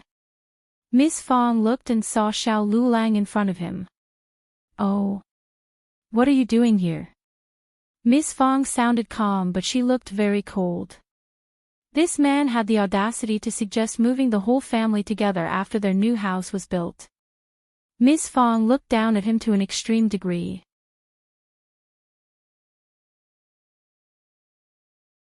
Chapter 395, Regretful. Shao Liulang did not sense her displeasure though. He had always thought highly of himself, and he said with a smile, "Eldest aunt." He asked in a pretentiously casual way. You had guests last night, right? They seem to be young Master Yu's servants, right? Have they left already? Many people had seen Chu Shan coming to the village the day before, and Shao Liulang saw that too. But he lost interest in the visit, since Chu Shan was here alone. So he did not come to them the day before. But he got quite curious as he came to them in the morning. Unfortunately, the wagon was gone, so was the man. Ms. Fong let out a cry of surprise. Shao Liulang smiled. I need to talk with my cousin. Ms. Fong stopped him. Your cousin has left with Chu Shan. What? Shao Liulang's face changed. So Chu Shan was here to take him away as a guest to their place. Ms. Fong looked at him with confusion, wondering what made him so excited at the moment. She nodded. Yeah. Shao Liulang suddenly felt regretful. But I had a nice chat with young Master Yu last time as well. Why didn't my cousin ask me to join them? He should have come to them the night before and asked about the visit. He had just missed the great opportunity.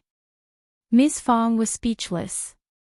Young Master Yuezheng and young Master Xia were getting on well with her son, not with Liulang. She said, but Chu Shan didn't say that young Master Yu invited you. Shao Liulang got stuck with words, and turned pale. But we are cousins and we are together, right?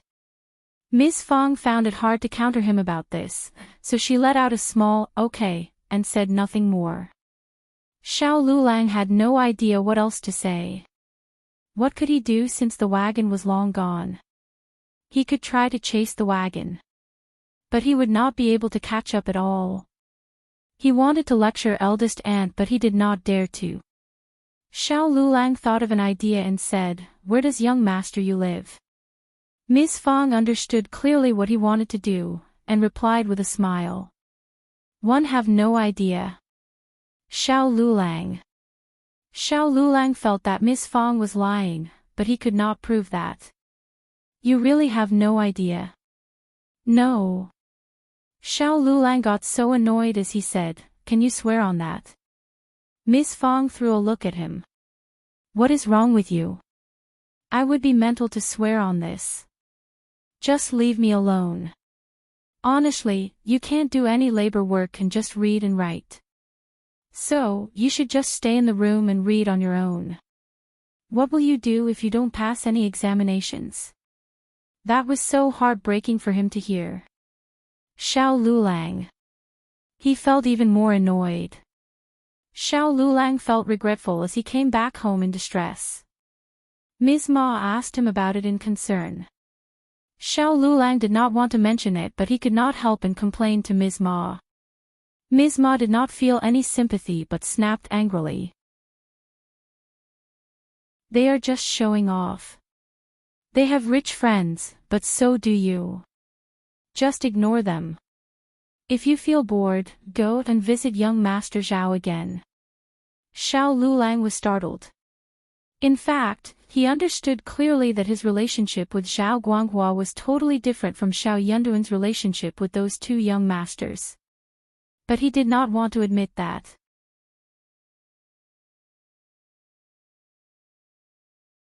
Chapter 396, Favored by beauty. That was why he tried hard to suck up to the two young masters.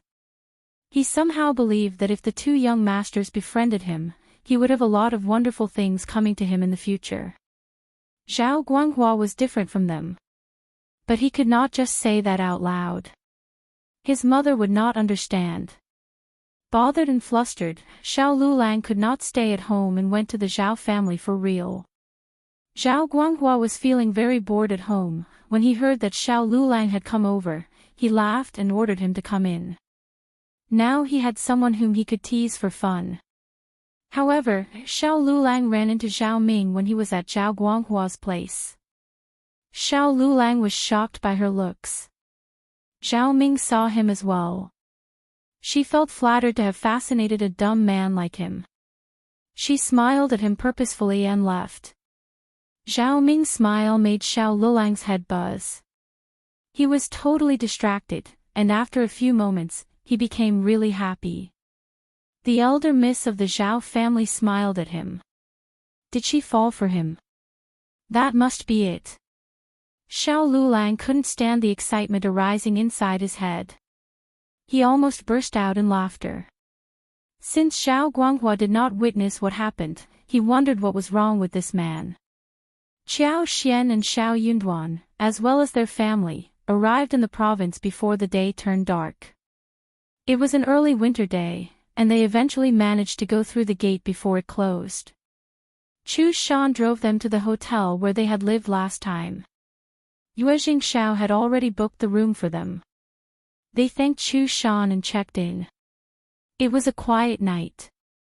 Early the next morning, Yuezheng Shao and Xie Jingrong came to visit them together. They had a chat in a very bustling, lively atmosphere. Yuezheng Shao and Xie Jingrong thanked them for the presents which they brought along. Those included some sun-dried mushrooms and creeping figs. They did not have any bergamots anymore since Yuezheng Shao already took everything away last time he was at their place.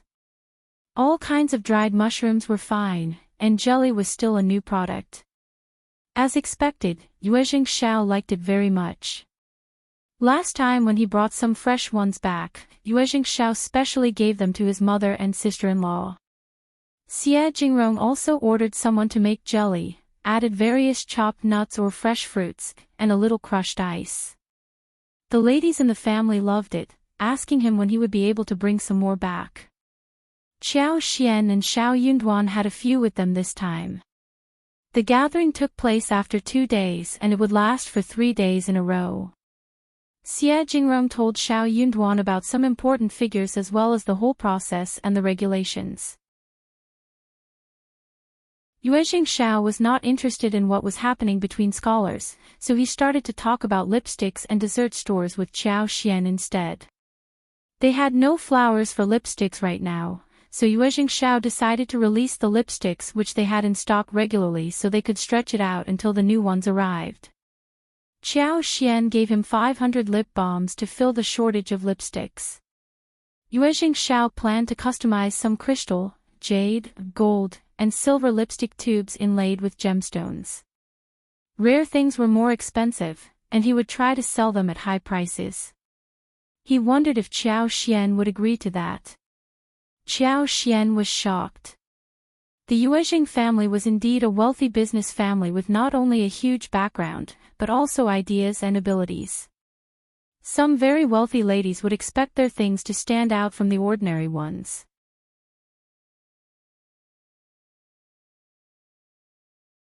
Chapter 397, Limited version. The crystal and jade lipstick tubes would not cost a lot more than the current cost, but the price could definitely increase by more than 100 times. Also, they did not need to have many tubes like this, more than a dozen sets would be enough. That sounds great. In this way we can make more money and satisfy what the noble ladies and madams like. That is like killing 2 birds with 1 stone. Qiao Xian nodded in agreement. Yuezheng Shao struck his thigh and smiled. That is true. Exactly what I think. Qiao Xian thought for a while and said, how about this, next year there will be a set of 12 beauties limited edition lipsticks, the 12 beauties each correspond to a kind of flower for 12 months. The lipstick tubes will represent spring, summer, autumn and winter which will be made of emerald, carnelian, gold, and crystal respectively.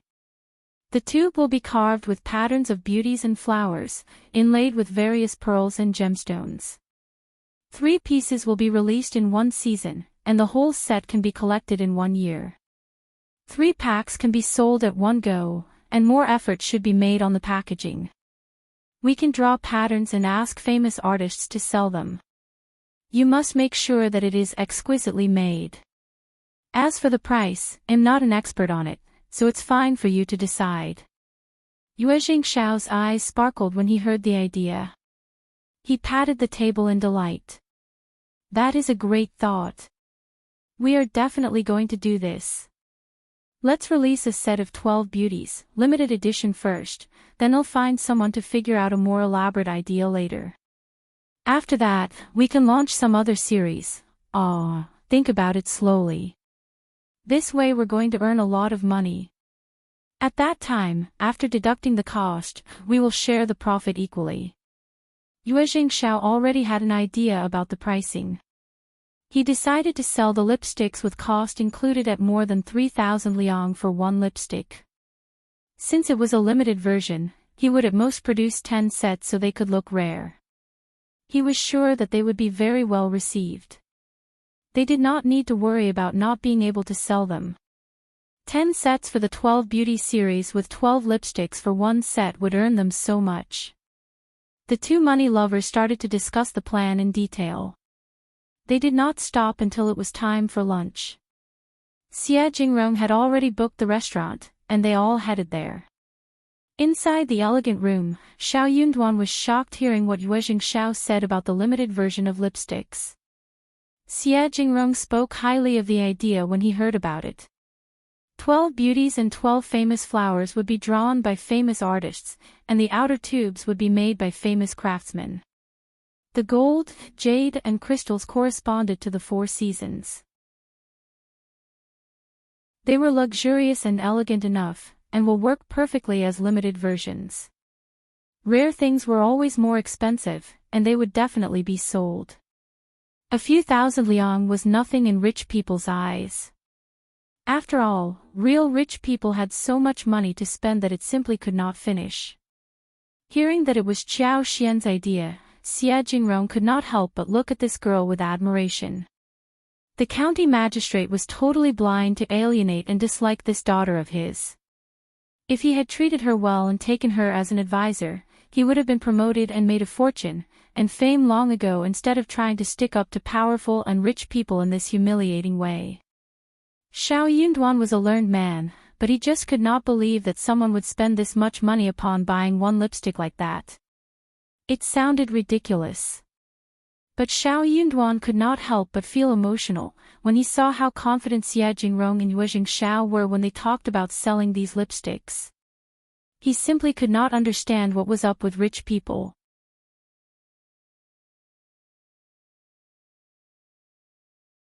Chapter 398. Dessert store. Eating mutton in winter was the most warming and nourishing feeling. Today's several big dishes were all mutton, including roasted leg of lamb, braised lamb chops, braised mutton with radish, steamed mutton with powder, and mutton in a dry pot. They were all served straight out of the pot. The chefs at the restaurants were pretty good at cooking. Yuezheng Shao could not help but talk about the dessert stores during lunchtime. Qiao Xian told him that they already bought the land for opening and they could plant the creeping figs in spring and harvest them in autumn. There were many creeping figs this year, and the sun-dried ones should weigh over 50 kilograms. But those were not enough to open a dessert store. They needed to have at least 3 or 5 stores in the province so that they could acquire the market as soon as possible and earn money. One store would earn too little profit. They could not just sell jelly and needed to offer something more as well. This ice-powdered jelly could not be copied by others. Other things such as sugar taro seedlings, mung bean paste, lily lotus seed and almond soup, bean curd and bean brain, were easy to learn as long as others saw them. So, they needed to take over the market right at the beginning, so all the tastes could be showcased well, and could stand firmly and for a long duration. They did not need to open the store as of this moment, but they could start the preparations until all was set and ready to go. Qiao Xian also mentioned raising cows, and she wondered if the cows could be bred because milk could lead to making many other interesting dishes as well. Taking advantage of the trend, she also mentioned sago, cassava, and papaya available in the south. If they could find those, the whole thing would get much better. Yuezheng Shao and Yuezheng were both shocked. This was far more than jelly. They were even thinking about raising cows. What was sago rice? Cassava. They never heard about these things. They had heard of papaya, but never saw it before. Yuezheng Shao gave Qiao Xian an admiring look as he sighed. You have such vast knowledge. Everything sounds so good. Draw me some pictures, so I can try this with my elder brother. As long as we have them on this land, we will definitely find them. His elder brother had befriended many wandering people as a businessman. Although they were not very close friends, they could offer some help to find the stuff they needed. Qiao Xian smiled. Yes, I also read some sayings in a book about foreign countries. The sago and cassava should come from the west, and most of them have to go to the south to find them. Yuezheng Shao nodded. I will speak with my brother. He smiled as he looked at Yuezheng. We do have cows. Their family happened to have a small ranch, and they raised some cows there. Qiao Xian and Shao Yunduan turned to Yuezheng. Yuezheng smiled. My grandfather and grandmother like milk, so the family specially raised a few cows, which were easy to handle. Soon, I will take over this pasture and expand it to raise a few more cows. 20 or 30 should be enough. Qiao Xian didn't know if that was enough, but how many cows could be raised on a ranch needed to be calculated by experience or in a scientific way, not as per their wish. Qiao Xian smiled and nodded. 20 and 30 should be enough, let's see how the store business goes. Yuezheng Shao smiled happily. The business should be good. They talked for a few minutes before leaving. It was quite late in the day. Chapter 399, Yuezheng Ting. Again, it was slightly cold in the province, and both Chao Xian and Shao Yunduan did not have many clothes with them. So, they went to buy a few more warm clothes on the way, which Qi and Tao Tao could bring back to the hotel, whilst they went to a few bookstores and returned a little later. They had a quick dinner at the hotel and stayed there until the next day. Shao Yunduan was getting ready to attend the gathering these days, and was reading a few poetry collections as part of the preparations. He was definitely going to be asked to make some poems at the gathering, though that was not the theme of the gathering this year. Chao Xian, Qi, and Tao Tao chose to go out and have a tour around. Chao Xian was still thinking about precious plants, but she had not told Yuezheng Shao about this idea yet. She decided to try her own luck first. She also wanted to buy a few things for home as well. Shao Yunduan could not keep her company, so he stressed to Shao Xiaoqi that he should take good care of his sister-in-law and sister. After the gathering, I will go out with you to far-off places. When you are by yourself, you should only visit bustling localities, not those isolated areas, all right? We don't speak the same dialect as people here, and we are outsiders who might be bullied. Especially those outsiders who did not have any servants with them. Shao Xiaoqi and Tao Tao turned serious and nodded in agreement. Chao Xian's heart also skipped a beat. They were not living in the modern society with high legal security, and they should definitely be careful out there. The three of them rented the wagon recommended by the manager of the hotel, and instructed the coachman to take them to many popular places. They even paid extra for the security. They visited some street stands and bought a few things. The three of them happened to be around Yanqi restaurant around lunchtime, which was a very famous restaurant for its southern dishes, especially Suzhou cuisine. They had wanted to have a taste at this place last time, but they failed to eat there due to the tight schedule. They happened to be around here at lunchtime, probably because it was destiny that took them here. Chao Xian and Tao Tao got off the wagon and smiled at Qi. You can go and fetch your brother, while we will go in and place the order. Shao Xiaoqi agreed and urged the coachman to hurry away. Yanqi restaurant was one of the biggest restaurants in the province, so Chao Xian and Tao Tao should be safe here. Yanqi restaurant was very popular, and when Chao Xian and Shao Tao Tao went to the elegant room, there was only one room left. She booked without hesitation, as she said to Tao Tao, "We are lucky enough to have found one at this hour." Shao Tao Tao chuckled and nodded. Yeah. At this moment, a group of people walked in. It included 4 beautiful and young ladies accompanied by a few maids. They needed an elegant room. The manager was quite embarrassed as he said with a smile, "Sorry, the last elegant room has been booked by a lady a while ago, maybe you can come back later and we will save one for you." The lady who asked for the elegant room turned to Chao Xian with a smile. "Lady, you only have 2 people but we have so many, can you spare the elegant room for us? I can compensate you with 1 liang." Chao Xian, this lady looked very arrogant. She seemed quite friendly but as a matter of fact, she was rude to her face. Most importantly, this lady did not recognize her, but Chao Xian did. Even Tao Tao exchanged a surprised look with Chao Xian. She had recognized her too. It was Yuezheng Ting, Yuezheng Shao's cousin. Chao Xian did not care if she recognized herself. They were just irrelevant people in her eyes, and it was not so strange that she did not recognize her.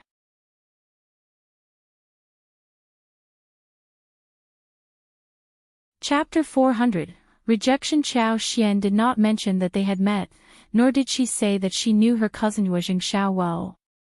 "I am sorry, miss, but we are a group of more than 2 people. Also, we arrived here first to book the room. We live outside the province and can barely visit here. So, we really want to eat at Yanqi restaurant. But miss, you seem to be a local, what about coming here next time?" Yuezheng Ting was not a mild-tempered person, but she was in public and had her friends with her. Thus she had to act as if she were very generous and elegant. She thought that she had been kind enough to offer compensation, but this lady turned her down bluntly. Yuezheng Ting could not embarrass herself in front of others, and said with a good smile, "Lady, we also want to eat the good dishes here today. How about I offer you 3 liang? You can eat a sumptuous meal at some other place with these 3 liang, no?" Yuezheng Ting felt so distressed. 3 liang was already a huge amount, enough for her to try different sun-dried fruits. Xiao Xian really looked down at her. If she wanted to drive her away with money, at least 10 to 20 liang should have been the starting price. Yanqi restaurant's elegant rooms were very expensive to book. In that light, 1 or 3 liang were so stingy as a compensation. If she was so miserly, then she did not have to put on the show. It was so embarrassing. Had Yuezheng Ting and Yuezheng Shao been in a good relationship, Xiao Xian would have definitely helped. But Yuezheng Shao and Yuezheng Ting were not in a harmonious relationship, and Xiao Xian would not just let this opportunity go. "Sorry, Mississippi. Can you please try this offer with some other guests?" Yuezheng Ting got so furious, which is why her maid Jiang went forward and said, "Hey, don't be so greedy. Our miss already offers you a generous offer, what more do you want?" Xiao Xian glanced at her and smiled with politeness. "I just want to have a quiet lunch." "You?" A girl in a rosy and patterned coat chuckled as she squinted at Yuezheng Ting. "Ting, you are really not generous enough. 1 or 3 liang is too little to offer, you are so rich that you can offer more." The Yuezheng family were rich enough to offer more, but she must be doing it on purpose because she did not want to treat them with a true heart. Yuezheng Ting glared at the maid and then at Xiao Xian. She spoke in a very annoyed voice with her teeth clenched. "I will give you 10 liang, and you can choose another dining place." Xiao Xian said to the manager, "Mr. Manager, I am going upstairs. When my husband and my brother-in-law arrive, please direct them to our elegant room." Having said that, Xiao Xian left with Shao Tao Tao. Yuezheng Ting's face flushed. She was both embarrassed and angry. Another lady wearing a lavender dress frowned, as she said lightly, "I just thought of something. I am off, let's set another day for lunch." Before Yuezheng Ting could say anything, the girl left and the other girls followed up soon after. Yuezheng Ting turned pale and felt humiliated. The girl in lavender dress was Xie Ruifang, the lineal daughter of the third section of the family of the Xie family. Yuezheng Ting ran into Xie Ruifang and her cousin Rejection, and was trying to suck up to them. They were just talking about the dishes of Yanqi restaurant, so she vividly offered to take them to this restaurant for the exaggeratedly praised dishes.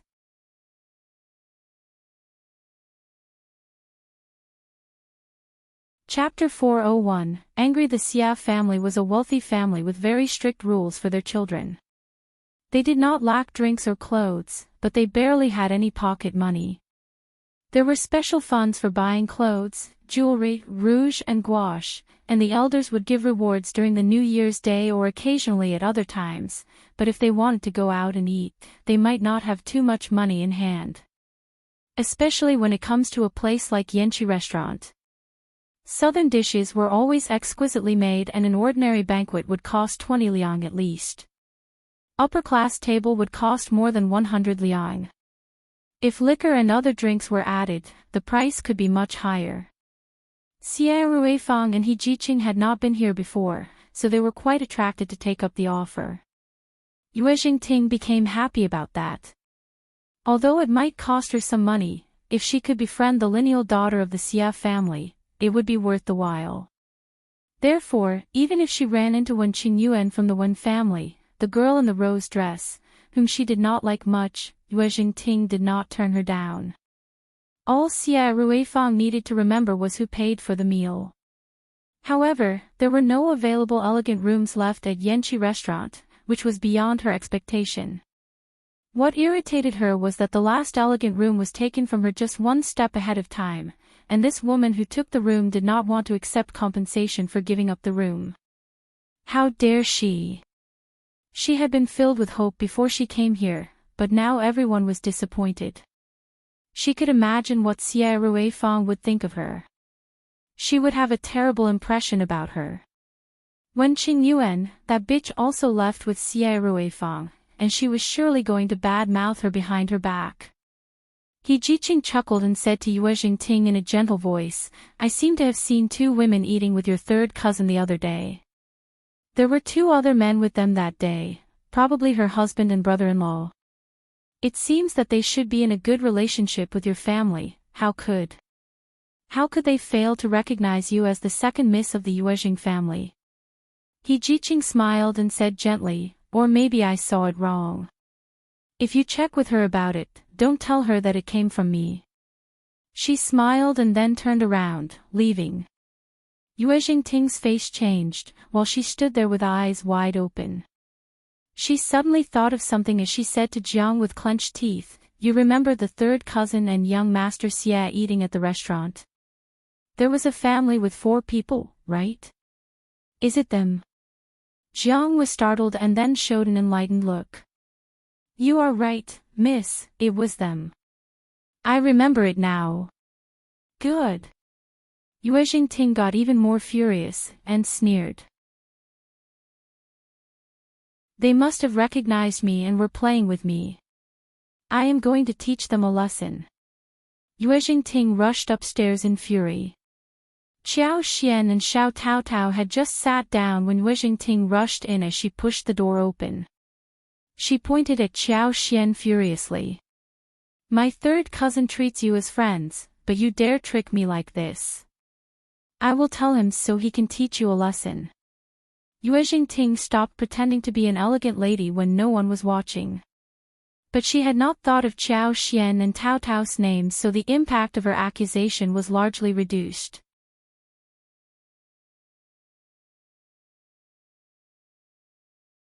Chapter 402, Payment. Xiao Xian raised her eyebrows. "Sorry, Lady Yuezheng, but I booked the elegant room first, and I don't want to give it away to you." "What is the problem?" She gave Yanqi restaurant a thumb up for not sucking up to the rich. No wonder the restaurant was so popular. Yuezheng Ting sneered. Good, then tell me your name, so I will tell my third cousin about it. From today onwards, you will never have the chance to speak with him or get anything beneficial from our family." The Yuezheng family were very famous in the province, and Yuezheng Ting assumed that Xiao Xian was trying to suck up to the Yuezheng family. A small portion of money from them would feed this poor family well for the rest of their lives. Startled, Tao Tao was so confused, not knowing how to react. What was wrong with this lady from the Yuezheng family? How could she be so strange? Young Master Yuezheng was in a business relationship with her brother and sister-in-law, and young Master Yuezheng kept telling them that he was so lucky to meet them. Since when did her brother and sister-in-law try to suck up to the Yuezheng family? Where did Lady Yuezheng hear about this rumor? Tao Tao did not like to be misjudged. She could not help but speak up. Sorry Lady Yuezheng, but you have misunderstood us. We have never taken anything good from your family, and my brother and sister-in-law's relationship with young Master Yuezheng is totally fair and straight. How dare you say fair and straight? Yuezheng Ting sneered. You want to tell me your names? Xiao Xian pinched Tao Tao's wrist, and looked at Yuezheng Ting. I don't think that is necessary. How about asking your third cousin yourself, if you want to know our names? Yuezheng Ting got so annoyed that she said, Okay, you are very bold. Let's wait and see what you have to pay for your rudeness. Yuezheng Ting glared at Xiao Xian and left in a fury. Tao Tao got a little anxious, asking. Fifth sister-in-law, is this okay? Lady Yuezheng is young Master Yuezheng's cousin, after all. Xiao Xian was amused. Don't worry, think about our own cousins. If they irritate our friends, and get driven away by our friends, will you be mad at our friends? Of course not. Shao Tao Tao burst out and felt a little embarrassed. Xiao Xian smiled. Not so worried anymore. Shao Tao nodded and said involuntarily, "Why are cousins always so annoying?" Qiao Xian laughed. "That's a good question." Soon the waiters came in and the two of them started to order. Qiao Xian ordered classic southern dishes such as squirrel mandarin fish, stewed meatballs, braised eels, crystal meat, braised pork in baihua wine, pingqiao tofu, and boiled dried shredded rice. She hadn't tasted authentic Jiangnan cuisine since she came here, and wondered if Yanqi restaurant would be a disappointment or not. The food would cost over 30 liang, but that was worth the while if the taste was authentic. Shao Yunduan and Shao Xiaoqi arrived after the two girls had waited for a while. Qiao Xian smiled brightly at Shao Yunduan. "I heard that the restaurant serves authentic southern dishes, let's just have a try." Shao Yunduan smiled gently. "There are many restaurants in the province that are worth trying out. We will visit them one by one."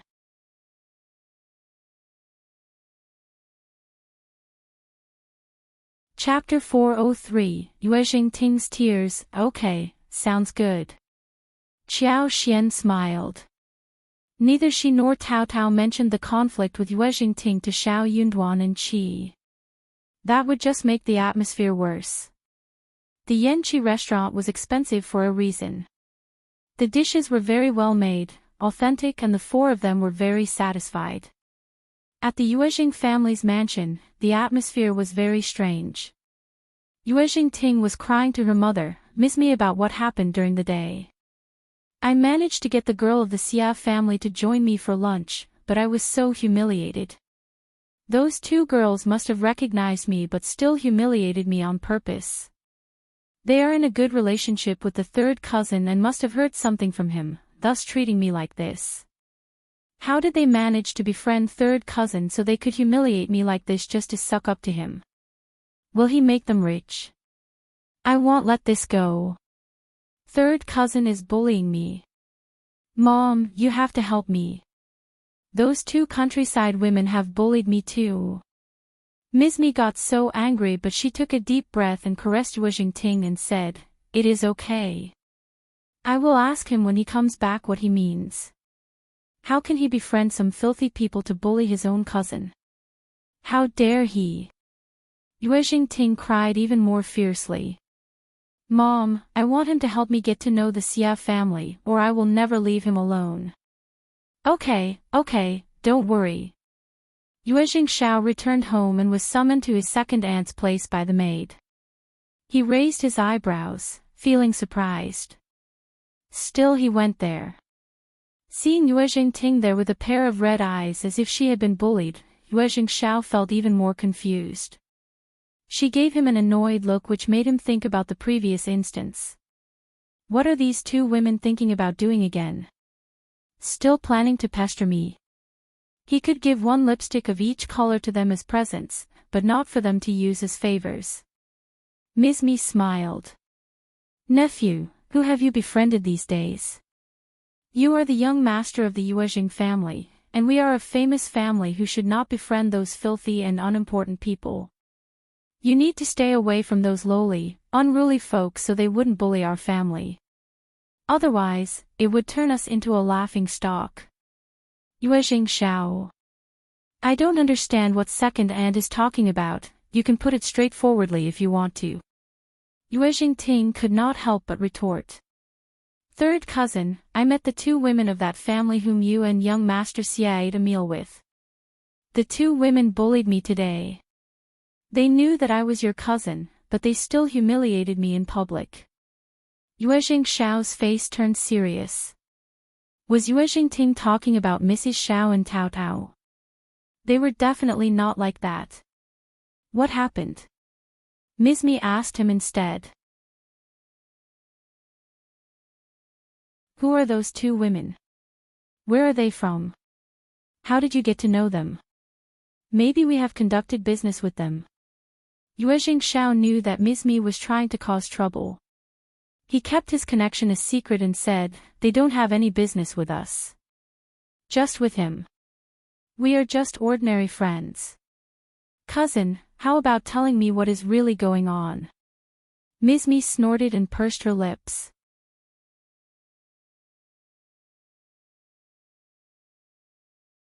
Chapter 404. For real, Yuezheng, Ting said. I, along with fourth Miss and her cousin from the Xia family, went to Yanqi restaurant for lunch.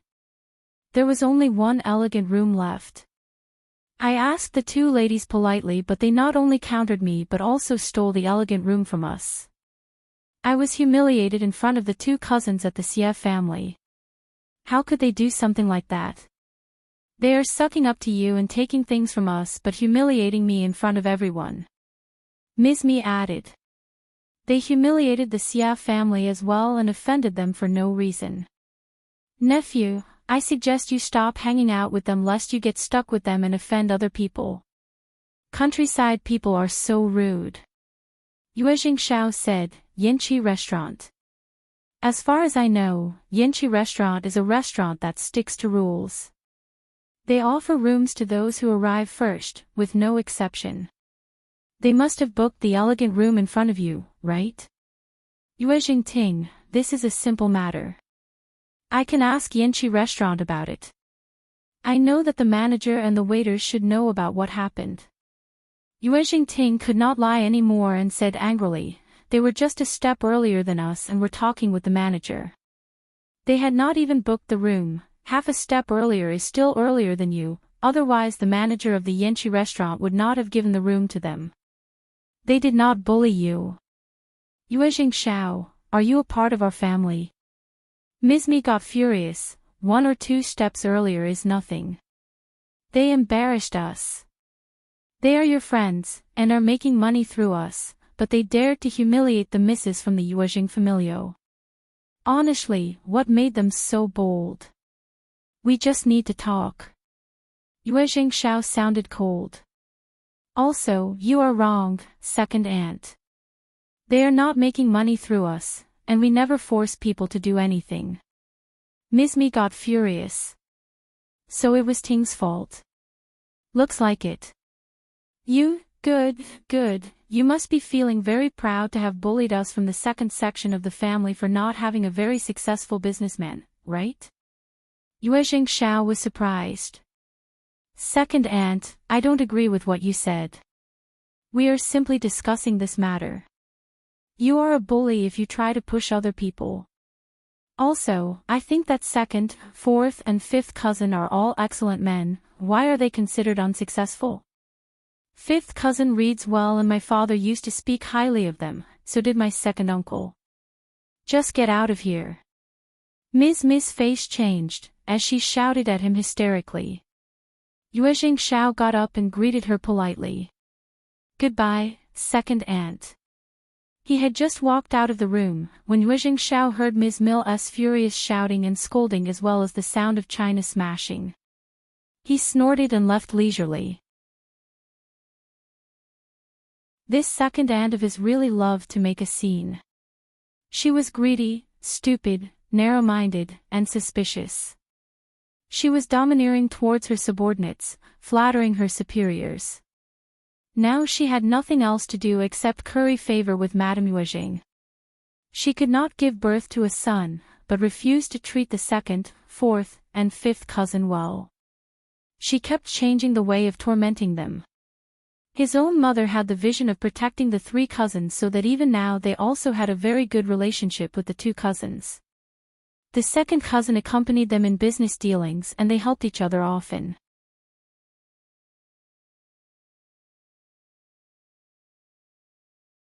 Chapter 405. Working harder that made his second uncle feel very satisfied as well, so when his second aunt tried to turn them against each other, she inevitably failed.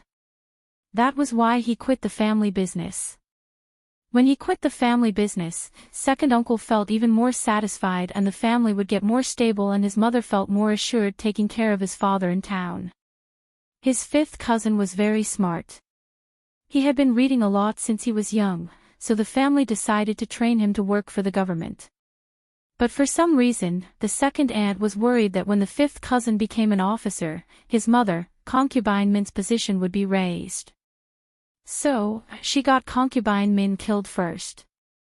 Though there was no direct evidence, people were well aware of the fact. Fifth cousin was not too young at the time and he remembered it. For that, he would probably get second and killed when he reached a high position in the government. How dare she scold him like this right now? She was so stupid. Yuezheng Shao thought for a while and decided to visit Shao Yunduan and Qiao Xian at the hotel in the afternoon. Yuezheng Ting had offended his friends and he needed to express his stance. Qiao Xian had not intended to tell Shao Yunduan about this, but now the secret was revealed. She heard him speak a few words and said to Yuezheng Shao, "Lady Yuezheng was quite rude at the very beginning, so I did not give away the elegant room to her. Is that okay?" Yuezheng Shao laughed. "Sure. The first one there gets it first, just ignore her." Qiao Xian smiled. "Thanks." Speaking of this, Yuezheng Shao decided to have a friendly get-together after the scholars' gathering. He also stressed before leaving that he would offer any help if needed. When he was gone, Shao Yunduan looked at Qiao Xian. "You are fine, right? Why didn't you tell me about it?" He was a bit unhappy to hear that his wife had been bullied and that he knew nothing about it. Shao Xiaoqi and Tao Tao exchanged a look and left the room quietly. Their instinct told them that they should leave the room at the moment. Feeling her heart warm up, Qiao Xian blushed a little when being stared at by his scorching look. She just felt a bit sad to see his hands withdrawing, when they were almost about to reach hers. "I am fine, I just thought that I didn't need to bother you about it." She did not want to get humiliated in front of the public, so she would not have done anything extreme.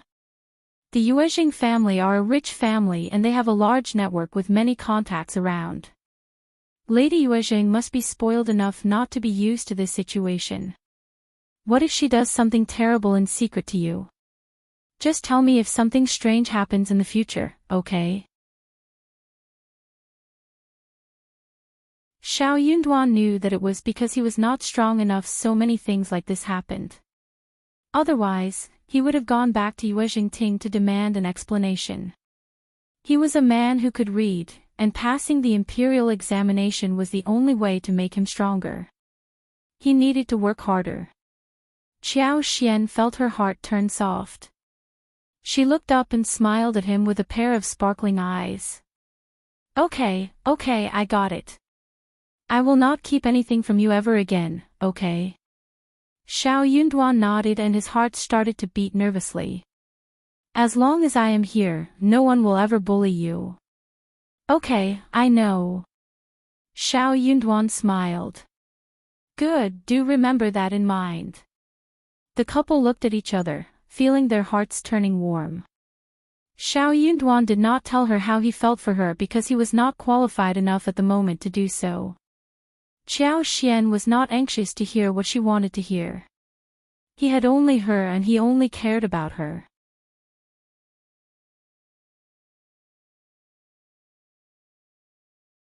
Chapter 406, Sensing something on the day of the gathering, Yuezheng Shao got a wagon to drive Shao Yunduan and Shao Xiaoqi to the venue.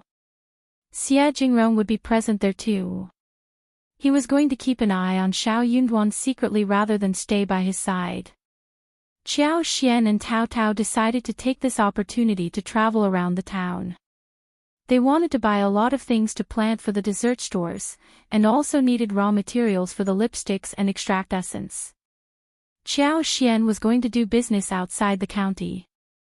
Now that they had come here, they were going to stroll around the place, while enjoying the scenery to see what they could possibly run into so that they would not miss anything. She had a lot of savings. If she could buy a piece of land in the outskirts of the province or somewhere far away from home, she would benefit a lot from that purchase as well. There would be a great deal for them. The two girls rented the wagon which they had rented before. According to the coachman, there was a beautiful site several kilometers away from the center, so that was where they headed towards. They asked the coachman to wait at the site, whilst Qiao Xian and Tao Tao took a look around the place. They seemed as if they were just idling around, yet with Chao Xian's superpower, she was trying to pick the place where the plants could grow well and in large clusters. Tao Tao was a bit unsure. She glanced around and whispered to Chao Xian. "Fifth sister-in-law, are we safe here? Let's just take a walk in the close-by area only, okay?" Chao Xian chuckled inside her heart. She was not afraid of any danger here. She could receive a lot of help from the plants. One bad guy, and she would make those plants help her out quite effectively. "Don't worry, we are in the outskirts of the province, it is very safe here. There are many villages and abbeys here, no one would dare to do anything to us." Tao Tao trusted her fifth sister-in-law deeply, so when she heard what she said, she nodded and smiled with a kind of embarrassment. "Oh, in that case, I am assured." They were walking when Chao Xian suddenly turned to the eastern side. She had a sense that beyond this stream, through that patch of forest, there was something summoning her, or, rather her space. The space had not been this eager before. It was craving for something badly. Something extremely good must be present on the other side. Motivated, Chao Xian took Tao Tao to walk eastwards. They walked through the woods and saw an abbey. The tall black brick wall separated the inside from the outer area, only some tall trees protruded from the wall with thick branches. Looking up, they could faintly see the black root ridge and raised cornices. Chao Xian was a bit confused. The good things were inside the abbey that belonged to someone else. She had no idea who owned the abbey, and she wondered what kind of people were inside the abbey. They could not just go inside abruptly. They needed to be prepared before going in. She knew how to behave properly. "Let's leave." Chao Xian was not regretful. She bore this place in mind and would try to find out the owner of the abbey after they went back to the center. Hearing Chao Xian sighing, Tao Tao assumed that it was because they could not continue since the abbey belonged to someone else. She consoled her. "Let's turn to another path." They had just walked a few meters when they ran into a middle-aged maid and a young maid, who were walking towards them accompanying a plainly dressed middle-aged madam. The madam looked tall with a long and thin face. She looked ill and seemed to have a preoccupied mind. She was walking with her head lowered with the help of the middle-aged maid.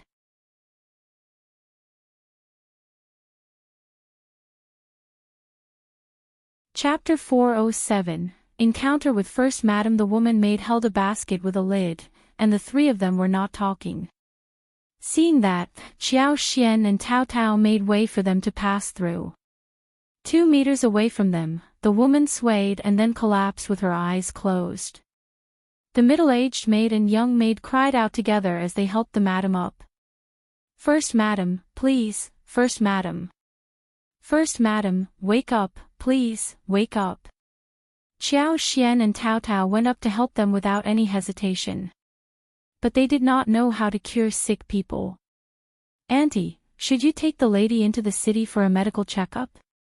We have a wagon and we can take you there." The maid looked up and saw Tao Tao and Chao Xian. She forced a smile and said, "It is fine, but could you help us to carry her back to our abbey?" The maid clearly knew that First Madam was distressed mentally, and that's why she became sick. She was in a bad mood, thus passing out. It was not that she had any disease. She was disturbed in her heart, and needed to get that problem cured from the root, otherwise she would not be able to recover. Chao Xian and Tao Tao nodded.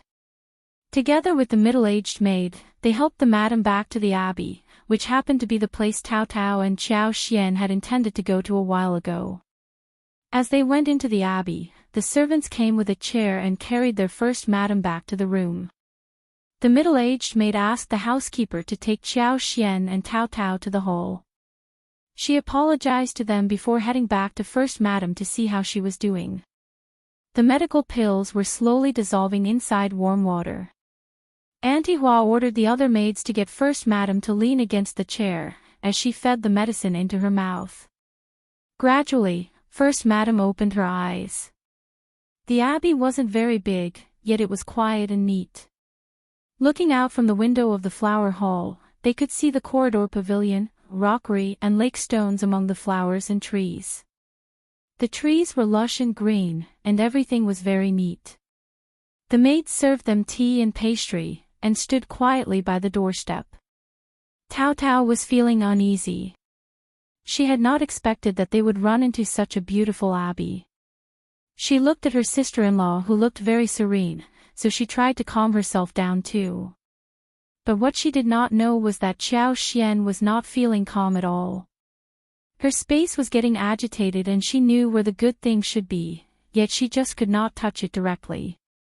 Such a feeling sucked. Xiao Xian and Tao would have left by now but for her curiosity towards that unknown thing. She did not need to stay to seek favor, or attempt to establish a friendship with this family, since all they did was to help carry the woman home. But that unknown piece of treasure was tormenting her mind so much that she really wanted to see what it was. Auntie Hua came before Xiao Xian and Tao waited for too long. "Thank you for your help today. Our first madam would like to meet you to express her gratitude, but she is too sick to come over. She has asked me to thank you." Auntie Hua bowed to Xiao Xian and Tao, as she offered a palm-sized brocade box in orange color. She said with a smile, "It is already lunchtime, why not stay for lunch here at the abbey?"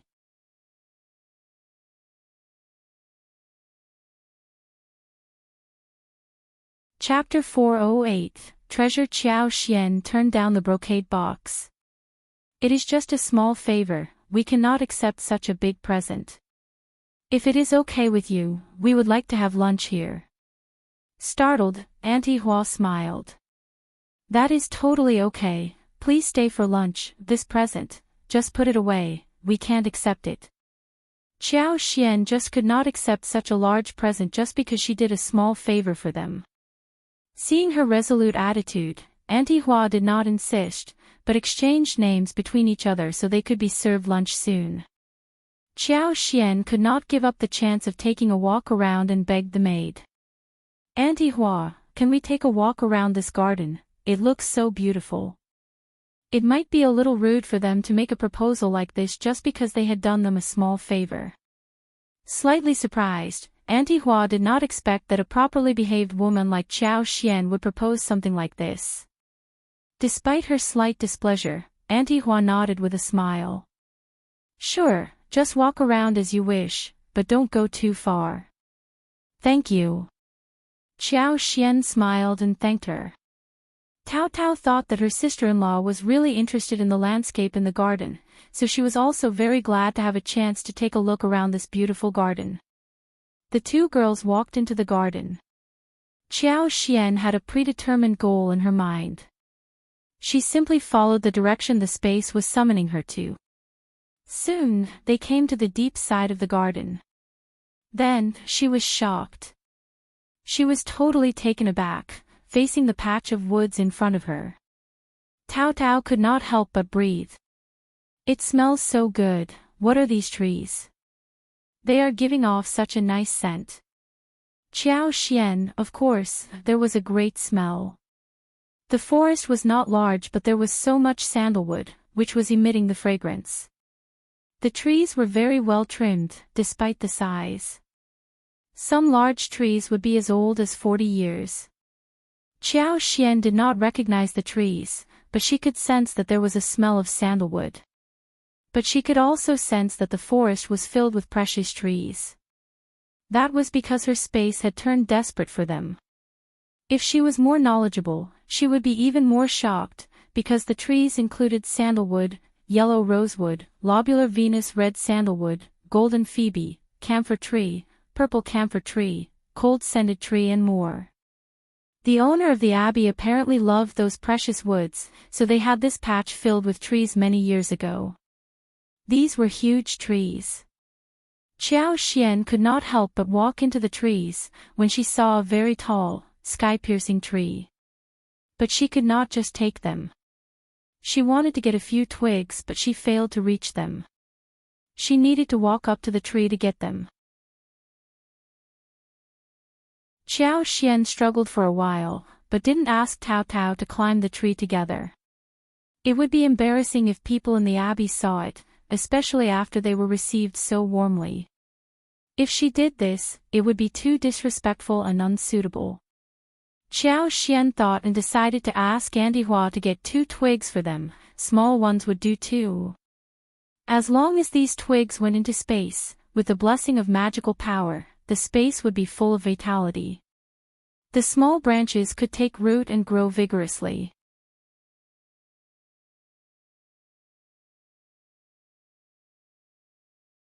Chapter 409. Repair the trees from all over the country were all gathered here, which was not a very easy thing to achieve. The owner must have spent a lot of money and energy on this project. They were all precious things, and the owner might not be willing to share anything with her. But she could give it a try. Sister-in-law, look, someone is there. Tao Tao tugged at Xiao Xian's sleeves, as she pointed at a place not far away. The forest was not shadowed by any bushes or weeds, but the trees were flourishing and they were not able to see everything at one glance, unless she used her superpower. Following Tao Tao's direction, Xiao Xian looked through the trees and saw a gray-haired man sitting on a wheelchair, with his back facing her. Xiao Xian felt a bit lucky for not having climbed up the tree, otherwise she would have been seen and caused embarrassment. She did not dodge that man, and said to Tao Tao, maybe he is the owner. Let's go and speak with him. The 2 girls walked up and saw that the middle-aged man looked very skinny and sick. His cheekbones stood out and his hair had turned gray. Hello, Xiao Xian stopped the moment she started to speak. The middle-aged man's head was tilting to one side, his eyes were tightly closed and hands drooping. He had apparently passed out. 5th sister-in-law, don't be scared. Xiao Xian was surprised too, thinking what kind of luck she had to run into 2 such people. She stepped forward quickly. She reached out for the man's pulse. The middle-aged man was wearing a robe in a dark brown color with golden lines. The wheelchair was made of rosewood, which she realized only when they got closer. It could be seen that even if he was not the owner of this place, he was definitely a master with status. Xiao Xian could not leave the man here like this. What if he was dead? Then how should she tell others about it? She needed to check his pulse first so she could either stay here or fetch someone. Xiao Xian was startled again when she felt the pulse. The man seemed to have been poisoned, the muscles in his lower body were severely blocked.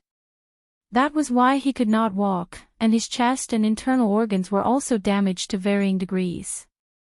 As long as he was alive, he must endure unbearable torture. Xiao Xian subconsciously activated her superpower. It flowed through her fingertips and poured into the middle-aged man's body.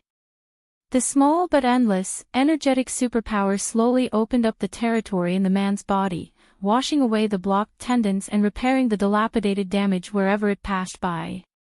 Tao Tao, who was standing next to her, got so nervous that she wanted to burst out in tears as she saw the fainted man and the absent-minded sister-in-law of hers. What was wrong with this man? Why was her sister-in-law not reacting? What was this terrible situation? What should they do? Old master. Yuan got so surprised when he saw 2 strange women standing next to his old master. He walked up and pushed the wheelchair backwards. Who are you? What are you doing here? Xiao Xian withdrew her move and said, Sorry, mister.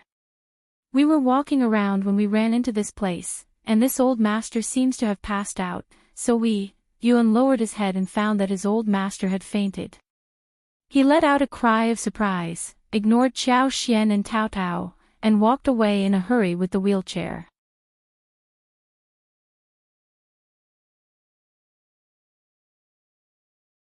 Chapter 410. For the time being, Yuan had just gone to the bathroom and something happened to the old master. His old master had to be all right. Xiao Xian anyway, this person did not blame them for anything, which was already a comforting thing. Xiao Xian and Tao Tao were not in a mood to continue with the walk any longer. Also, Qiao Xian's purpose had already been achieved. Back to the hall, some maids laid out the table for them to have lunch. Qiao Xian asked about Auntie Hua, to which the woman maid said that Auntie Hua was in the middle of doing something so she could not be here. They were asked to eat lunch well. Qiao Xian suspected that the middle-aged man must be the owner of the abbey, and First Madam's husband. First Madam must have been taking care of her husband for a long time, so she collapsed out of tiredness. Qiao Xian could not help but feel sorry for them. Auntie Hua must be busy dealing with the old master, when she was working for the mistress. So, Qiao Xian did not ask anything more, but exchanged a few polite words, sat down and ate with Tao Tao. She could not mention asking for the twigs. She felt a bit sorry, but since she knew where those treasures were, she would find some ways to get them. She could ask Yuezheng Shao for help, right? The young maid in the abbey did not look down at Qiao Xian and Tao Tao just because they were plainly dressed or because they had never been here before. They were served with 6 dishes and 1 soup. The servants served them well. The reason why those servants were so well-mannered and did not judge people by their looks must be because their master and mistress had taught them so. It was a family with moralities. Qiao Xian could not help but develop a good feeling towards this family. She would not mind treating that old master if she had some opportunity in the future, in exchange for a few twigs from the precious trees. She was going to think of a good method to use the superpower without exposing her abilities or causing suspicion. After lunch, Qiao Xian and Tao Tao waved them goodbye. They took a walk around and went back to where the wagon was stationed, then they went back to the city together. It was almost 4 in the afternoon when the 2 girls arrived at the hotel. Shao Yunduan and Qi had not yet returned as the evening touched down. They might not be able to come back for dinner. So, Qiao Xian and Tao Tao ate some simple dinner at the hotel rather than wait for them. Sure enough, when they returned, it was already dark outside. Shao Yunduan had drunk some wine, and walked in with the help of Qi and Chushan. Luckily, he still had a pair of bright eyes. He was not fully drunk. No one liked to take care of drunk people. Chushan did not leave directly after he helped Shao Yunduan. Instead, he left after helping Shao Yunduan wash up. Qiao Xian thanked Chushan and gave him a red packet containing 1 liang, and asked Qi to walk him out. Then, she asked Qi about the gathering. Speaking of it, Shao Xiaoqi could not help but tell Qiao Xian and Tao Tao the story vividly. It was a very bustling event. They made poetry and discussed articles. Everything looked lively. He could not understand it all, but he could still tell that there was competition in the happy place. Qiao Xian and Tao Tao showed concern about Shao Yunduan, to which Shao Xiaoqi said proudly, "Fifth brother is excellent." Everything spoke highly of his articles. Some people looked down at him initially, but when he made the articles, they were all convinced, especially when young Master Xia praised him as well. After that, everyone started to look at Fifth brother in a different way.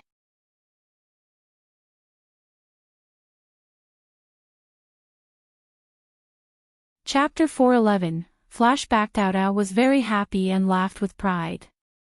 Qiao Xian felt proud on behalf of her husband too. That was what a celebrity could bring about. Her husband owed young Master Xia a huge favor. But young Master Xia never told lies. If he spoke highly of her husband, then her husband must be worth the praise. So, should she be hopeful for the autumn examination?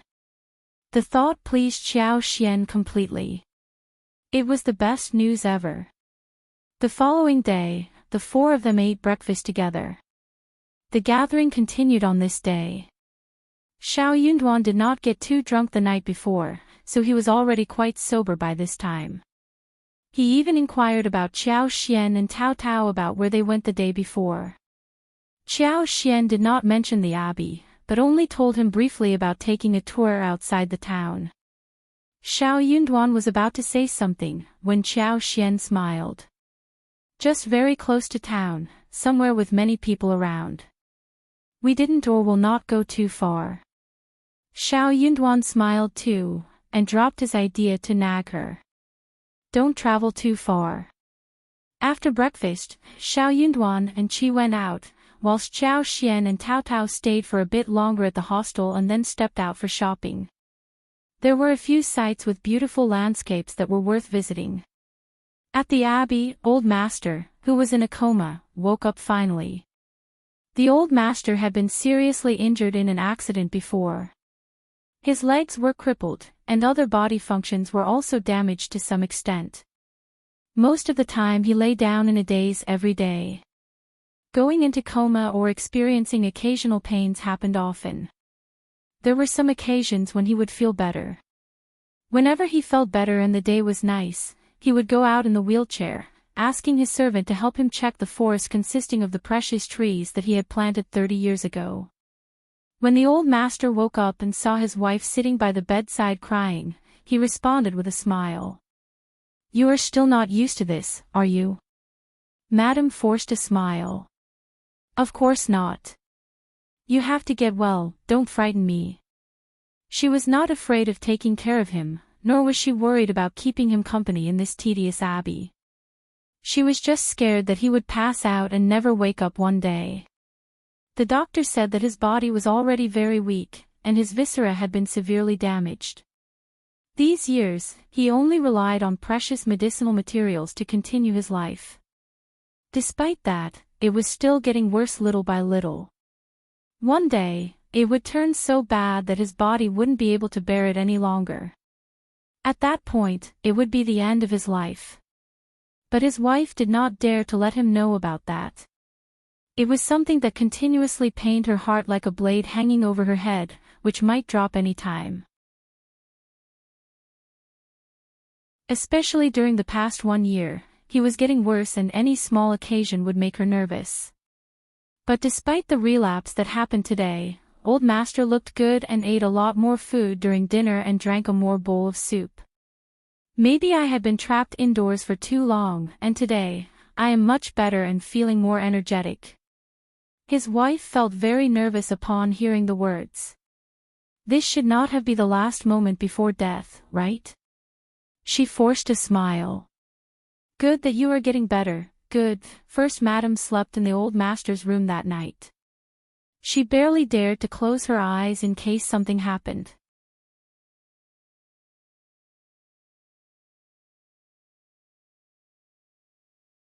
Chapter 4:12. Curious. Luckily, Old Master woke up in time the next day, and he seemed to have turned better than the day before. The doctor came to check on the Old Master today and was shocked. Old Master, Madam, did you consult another doctor? Or did he drink any medicine or get acupuncture or anything else? Ha! What? Both Old Master and Madam were confused. What do you mean, Dr. Tang? You are the only doctor who is taking care of his health, and he eats and takes medicine according to your instructions. No one else is involved. For real. Of course, I am not joking about this. Madam said seriously. Dr. Tang said, Madam, please, I don't mean anything like this. It is just. I found that Old Master has turned much better than before. Dr. Tang gave a hard pinch on Old Master's left calf and said, Sorry. The Old Master let out a scream. It hurts. Madam stiffened, and Auntie Hua as well as everyone else all got very shocked. What are you saying, Old Master? Madam's voice shivered. It hurts. Dr. Tang, can't you be gentle, you? The Old Master finally realized what was going on. He stiffened too as he mumbled. Am I dreaming? Pinch me again, now. He lost feelings for his legs ages ago, and a pinch, or even a stab of knife would lead to no feelings at all. But Dr. Tang just pinched him and he felt the pain. He could not believe that it was real. Dr. Tang pinched him again. Ah, it hurts. Old Master inhaled and said, Dr. Tang, can't you be gentle? Everyone burst into laughter. Auntie Hua smiled and said, "This is great news, madam." Every servant started to pass on congratulations to the old master. First madam could not help but smile. That is a piece of great news. Dr. Tang, what on earth happened? Thank you so much for your help. Dr. Tang shook his hands. No, madam, this has nothing to do with me. If I were this capable, I would have cured the old master long ago. Not only have old master's legs gotten better, but the previously blocked tendons also show signs of unblocking. Even the wounds in his viscera also get better. This is definitely not my contribution. I am also wondering who is so capable to have done so. Dr. Tang looked very expectant. Old master and madam exchanged a look between themselves. Oh well, old master, madam, just think about it thoroughly. Did you run into anyone today? Or ate, or drank anything different? Anything? Old master and madam thought deeply. There was nothing out of the ordinary. My old master is receiving treatment in the abbey and no guests come over except for his son and daughter-in-law who visit him sometimes. Auntie Hua smiled. Yeah, it is very quiet here, and the old master is receiving treatment here because he doesn't want to be disturbed. No one was here today except Madame Chiao and her sister-in-law, who helped us to get Madame home. Dr. Tang's eyes sparkled as he said they did not meet the old master. It was an offhand question, but Dr. Tang was very curious to know the truth. He did not want to leave out any possibility.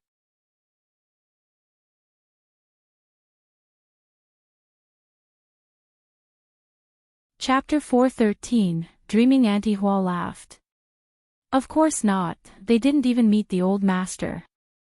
Yuan suddenly looked up and looked at Auntie Hua. He thought for a while and said carefully, the two ladies. They did meet the old master yesterday. Yuan recounted what happened in the forest the day before. Dr. Tang added. Old master was in a coma, and no one knows what they did. Where are they right now? Can I meet them? Everyone present. They felt that Dr. Tang had turned mental. Madam smiled. Dr. Tang, that can't be possible. I don't think that is possible either, so I need to find out what is going on. Can it not be because your medicine works? Impossible. I know what medicine I have prescribed. What about doing it like this? We look for the two ladies. In the meanwhile, old master, madam, and Auntie Hua, you can start to recall what you have given or done to old master, or eaten anything special. If we find the cause, the old master's health could turn better. Everyone got very motivated. Dr. Tang, you are saying that old master is becoming better. Can you check him more carefully and see what is it that made him better? Dr. Tang laughed bitterly. If I was able to do so, I would definitely have found the cause. But I can't. Old master's health has improved, but I don't know how. I need to find the cause, Madam nodded. Okay, I got it. Dr. Tang added. If you find the cause, you have to tell me about it definitely. Of course. Dr. Tang sighed and left. Madam asked Auntie Hua to think it through carefully and asked the servants to fetch her son. Her son was very good at finding people. It turned out that her son was Yuezheng Shao. Yuezheng Shao was doing accounting in the study, and when he heard that his mother was looking for him, he got frightened and miscalculated things. He turned anxious suddenly, wondering if something bad had happened to his father. So, he hurried off to look for them. His mother had never urged him so quickly. He arrived at the abbey and heard what happened to his father. He became so happy. No wonder his mother was in a hurry. His mother just could not wait to tell him the good news. First Madam narrated what Dr. Tang had told them, and said bitterly, "We are clueless about this. We are wondering what happened to your father. Can you help us find a couple of ladies?" Yuezheng Shao listened to her carefully. But as the story went, he felt that something was getting really weird. Madam Chiao, Mississippi Shao. Sister-in-laws. But weren't they? How did they end up coming to his abbey and cure his father? Also, since when did Madame Qiao know how to cure people? Yuezheng Shao felt as if he were dreaming. Are you listening? First Madame patted him as she saw her son's mind drifting away. Yuezheng Shao smiled. I am. You need to find those two ladies, right? I will definitely get them here for you.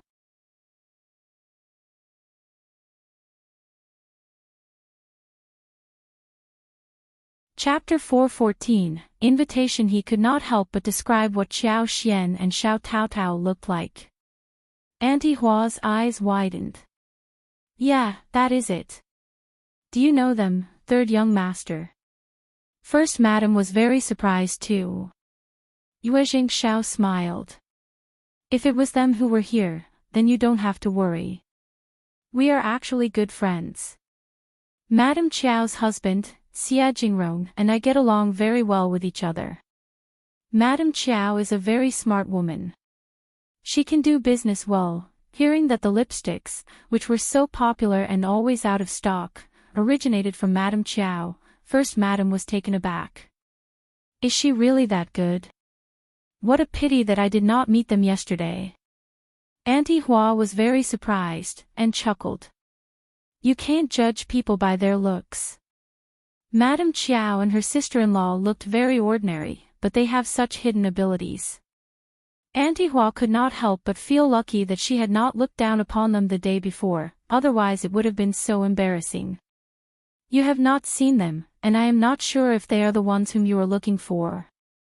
I will go and meet them now. First Madame nodded, and urged him. Go right away, don't delay it. Yuezheng Shao left the abbey, went onto the wagon and told the coachman to head towards the hotel where Qiao Xian and Shao Yunduan were staying. I have not yet confirmed it, but I do feel that they were the saviors. Sister-in-law is a great woman, and I am good as well. What luck I have. Yuezheng Shao came to the hotel, but Xiao Xian and Tao Tao were not there. The two ladies had gone shopping. They planned to try different cuisines, so they took a slow walk around and bought some interesting things. Yuezheng Shao could do nothing but wait at the hotel. It was not long after lunch that the two ladies returned. Sister-in-law, Tao Tao. Yuezheng Shao's eyes were sparkling. He was a very calm man, but this was about his father and he could not hold back the excitement. Yuezheng Shao's sparkling eyes startled Xiao Xian and Tao Tao. Young Master Yuezheng. What happened? Sister-in-law, please tell me, did you go to an outskirt abbey called Southern Garden yesterday? Xiao Xian was startled. She felt that something weird was going to occur. There was one faint idea that almost popped in her mind. Yes, we were there yesterday. How did you get to know? What a coincidence. Yuezheng Shao laughed as he struck the table. That is where my parents live. You helped my mother and then my father yesterday. I don't know how to thank you. Xiao Xian, Yuezheng Shao said resolutely, you cured my father, didn't you? Please, sister-in-law, help my father and we will be grateful to you for the rest of our lives. Please stop. Xiao Xian smiled helplessly. So the man we ran into yesterday was old Master Yuezheng. Actually, I am not a doctor, but I have some knowledge with massage and acupuncture. I was worried about old master yesterday, so he is better now, right? Yuezheng Shao laughed bitterly. My father has been ill for many years. He was seriously injured in an accident when he was walking with a caravan. His legs became numb and his internal organs were severely damaged. All these years, he has just been dragging his body until yesterday. But you helped him and his spirit has improved a lot already. Dr. Tang diagnosed him today and found that he has become better, and his legs are also feeling some sensation.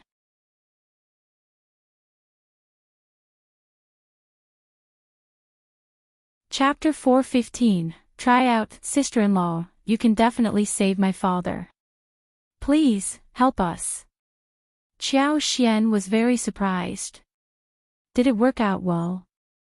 Yes, it worked very well. Yuezheng Shao nodded constantly. Please, sister-in-law, can you come with me to Southern Garden, please? Xiao Xian fell into contemplation. Yuezheng Shao coaxed her. Southern Garden is close by. I promise to drive you back to the hotel before the gate closes. Yuezheng Shao would not have urged her so much if it had not been for his father's health. He seemed to be a little bit disrespectful when he was pushing her in this way. But Xiao Xian could understand his mood. If he were to remain calm when it came to his father, then such a man would be deemed as cold-blooded. Okay, we will come with you. But I am not sure if I can be of any help. Yuezheng Shao did not care, and said with a smile, of course, sister-in-law, you can check him first. We won't force you to do anything. Xiao Xian smiled. That was true. They went to Southern Garden and met the First Madam.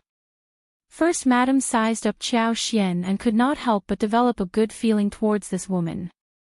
She looked graceful, open, and made people feel comfortable. It was you who helped us yesterday, and I should have met you personally yesterday. I am sorry. Xiao Xian smiled. That is fine, First Madam. You are busy and you didn't have time for polite pleasantries. You treated us well though. Also, First Madam, you needed to rest well too. Thank you for your understanding. First Madam smiled briefly, and lowered her head. Her nerves remained tensed up all the time, but there was nothing she could do about it. Yuezheng Shao cleared his throat and said with a smile, Sister-in-law, please don't be so restrained. You can address my mother as aunt, and if you don't mind, my mother can call you niece. First Madam and Xiao Xian laughed. She did not refuse and greeted First Madam by addressing her as aunt. First Madam asked them for their names and called them by their names. She even gave Tao Tao and Xiao Xian a pair of ruby-embodied golden hairpins as greeting presents. They exchanged a few words and then talked about what happened the day before. First Madam realized that Dr. Tang had guessed it right. Xiao Xian had helped her husband. She could not help but exclaim with excitement. Xian, could you please help him again? He has been lying in bed for so many years, and I am afraid. First Madam started to sob. Yuezheng Shao turned to her and consoled her. Don't be sad, Mom. He is getting better, right? His health will surely improve. He and his elder brother had never stopped hiring the best doctors around. Xiao Xian consoled First Madam and replied soothingly. I will give it a try. Let's see if that works. First Madam was so grateful already that Xiao Xian had decided to help them. Xiao Xian had no idea how to do acupuncture or massage. She could not even recognize any spots. She came to help without bringing any needles along as well, claiming that they had come in a hurry. But they had needles ready at the abbey, which could be used. As she put the needles on the calf, these caused no feelings except for pain. After putting on the show for a while, Xiao Xian said, maybe if uncle is in a coma, he would be totally relaxed, and the treatment would work better.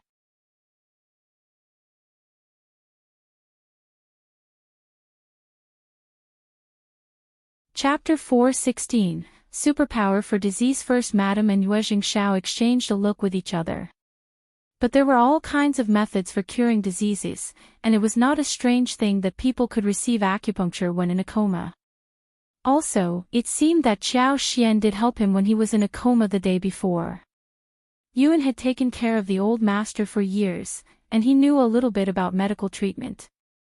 After receiving approval from old master, First Madam and young master, he gave a needle at a spot of old master's neck.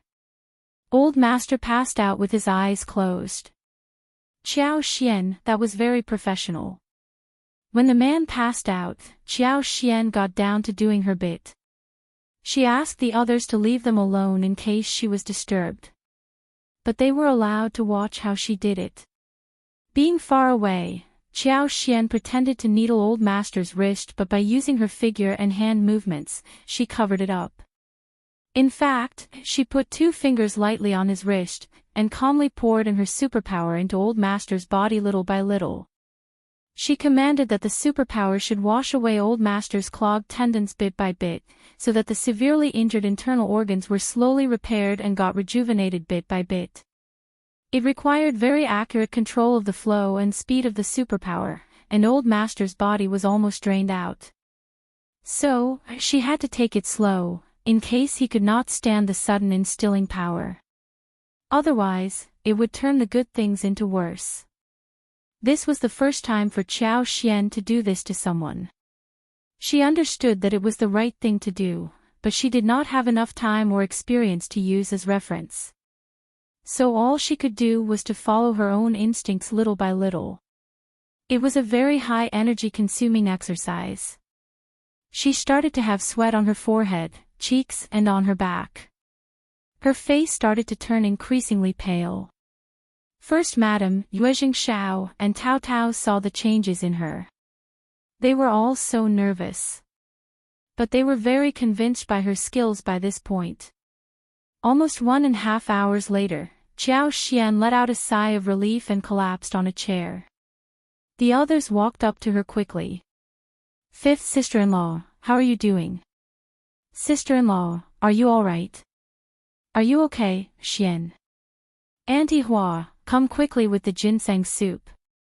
Xiao Xian let out a breath, as the superpower went traveling through her body, and soon, she recovered. "I am fine, don't worry." "Really?" "Yeah, look at me, I look fine, right? I was just tired but now I am okay." Seeing that Xiao Xian looked well again and sounded just a little tired, they all let out a sigh of relief. "Sister-in-law, what about my father?" They all turned to look at Xiao Xian in anxiety. First Madame was already holding Old Master's hands, checking him. "He should be fine." Xiao Xian smiled. "He is not in a very bad situation, or we can say that my method should work on him. As long as he goes through proper post-treatment therapy, he should recover to normalcy in a few months." Xiao Xian needed to settle this at one go because the more she did this, the higher were the chances of her secret of being exposed. "Really? Is that so?" The mother and son stared at her in disbelief. Auntie Hua as well as Yuan were both surprised and happy.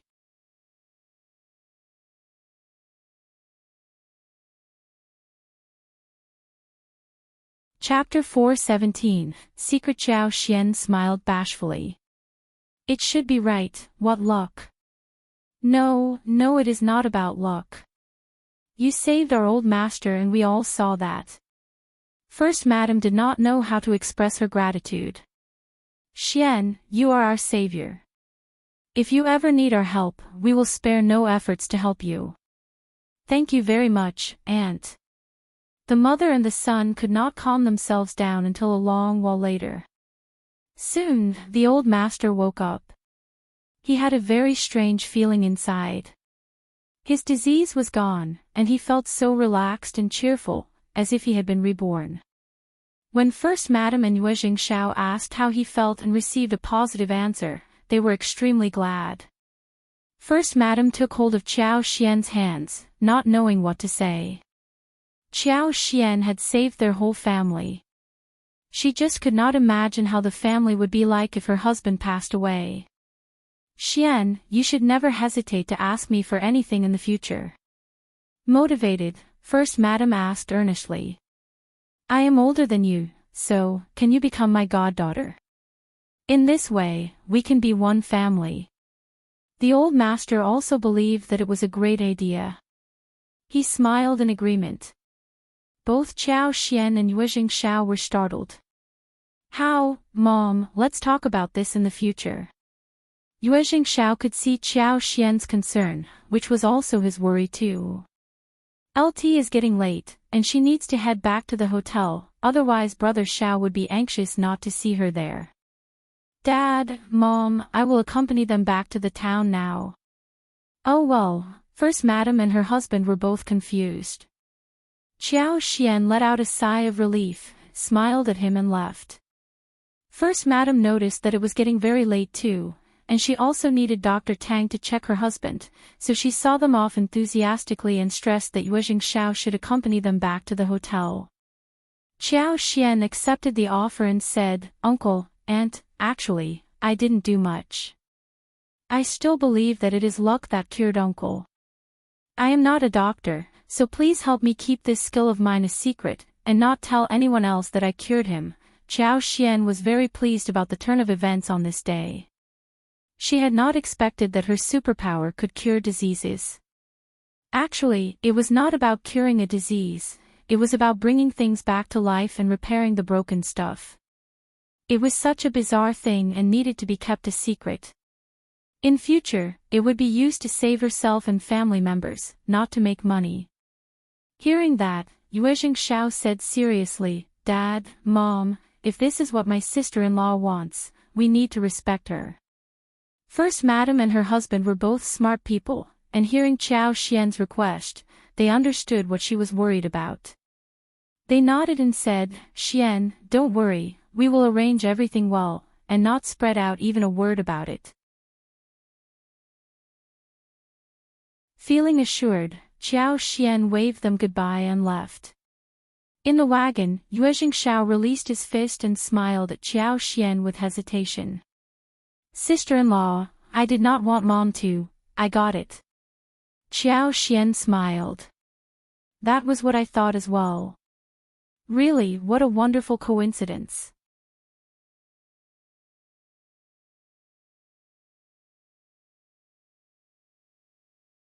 Chapter 4:18, Concern. Yuezheng Shao laughed. Great that you understand it. Even if my parents haven't taken you as their goddaughter, our relationship would not be affected. We are a family and you and brother Shao can ask us for anything in the future. Xiao Xian smiled. Sure. Yuezheng Shao accompanied them to the hotel, but Shao Yunduan and Qi had not yet returned. Yuezheng Shao asked the coachman to speed up as he rushed out of the gate and headed back to Southern Garden.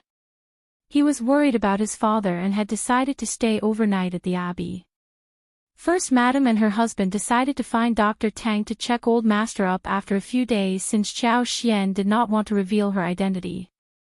They needed to think about how to make up the story for his cured condition. The Old Master was well aware that he was getting better and did not need a doctor this soon. After all, Old Master's recovery was not going to remain a secret for long. The moment Yuezheng Shao came, First Madam blamed him. Why did you stop me from taking Xian as my goddaughter? Yuezheng Shao smiled bitterly. Mom, please, hear me out. It is not the right thing to do. Sister-in-law would not have liked it either. What? You know whose daughter is sister-in-law? Yuezheng Shao explained quickly. Her father is county magistrate of the county. The county magistrate used to work in the capital and he desperately wants to go back to the capital. He is selfish and narrow-minded, not a good man. Sister-in-law is his concubine's daughter and before she got married, she had not lived a good life in that house. Yuezheng Shao was curious about Xiao Xian so he had looked into her family. Hence, he had a lot to tell First Madam when it came to this point.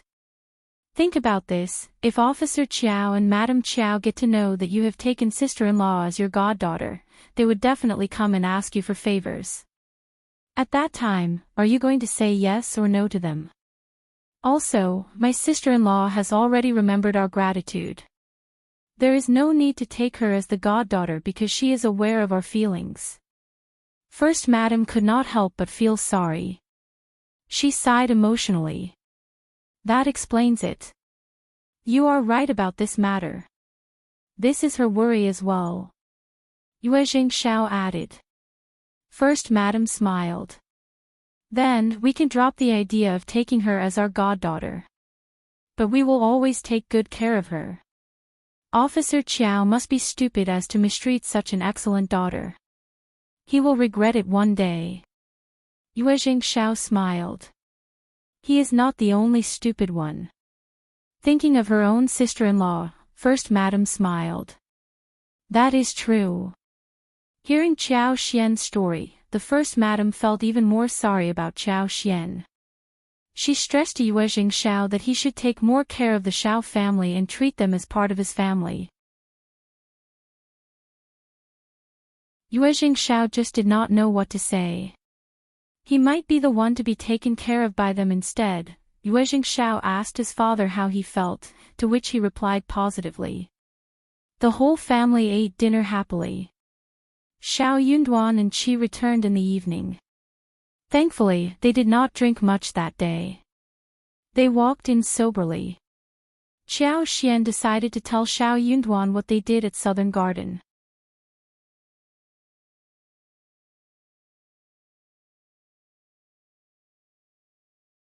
Chapter 419, Ms.Mi Jr.'s guest Shao Xian asked Qi and Tao Tao to buy some snacks for the night, and then sat down next to Shao Yunduan, tugging her clothes and telling the whole incident to Shao Yunduan. At first, Shao Yunduan thought that he had heard a fairy tale, but soon he understood what he had heard. Darling, so you cured the old master of the Yuezheng family. Hush. Chao Xian put her finger to the lips. Don't be so loud.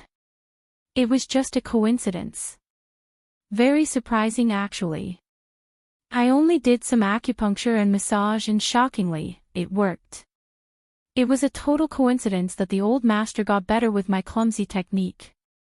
Shao Yunduan. Shao Yunduan laughed. You are just so lucky. Chao Xian lifted her chin, raised her eyebrows and smiled. I think so too. The two of them smiled at each other. After a few moments, Shao Yunduan said again, oh yes, don't tell others about what happened today. What if someone comes to you for medical treatment? Then you would not be able to say no that easily, right? After all, Chao Xian was lucky to have cured the old master, but she might not be able to cure anyone else, who might not be so easygoing like the Yuezheng family. Chao Xian felt her heart become warm, and she nodded. Darling, I thought about this too, and I told young Master Yuezheng about it. His family would help us keep the secret. Shao Yunduan smiled and looked at her. That is good. You must be tired today, right? Sleep early. The gathering ends tomorrow. Andy can take you around for a tour before going home, all right? The weather had become a bit colder, but the house was as warm as spring. Under the soft light, talking about the word home made people feel warmer. Chao Xian suddenly felt happy physically and mentally. She looked at Shao Yunduan with moist eyes, and her pretty face became more and more lovable under the soft light. Shao Yunduan felt his heart throbbing, and he almost swept her into his arms. At the Yuezheng mansion. Someone from Southern Garden came to fetch Yuezheng Shao, who had not returned until midnight. Ms.Mi Jr. became happy. She guessed that the old master was dying and that's why Yuezheng Shao was asked to come over. That would be such great news. It was a punishment roar not to marry Nador. Ms.Mi Jr. spent a whole night thinking about this, and early next day, she asked someone to find out if Yuezheng Shao had returned the night before. He did not. Ms.Mi Jr. became even more certain about her guess. She could not help but tell her husband about it. When her husband was young, he was a romantic and elegant person. He especially liked making poems with literature. Yet after so many years, he still failed to make one that could earn him a name. He gave it up later, and decided to lead a life of playing around and drinking with friends, having fun all his life. He was living a very leisurely life. He had never been interested in family business. He could not even learn a thing about it, and it made his head ache.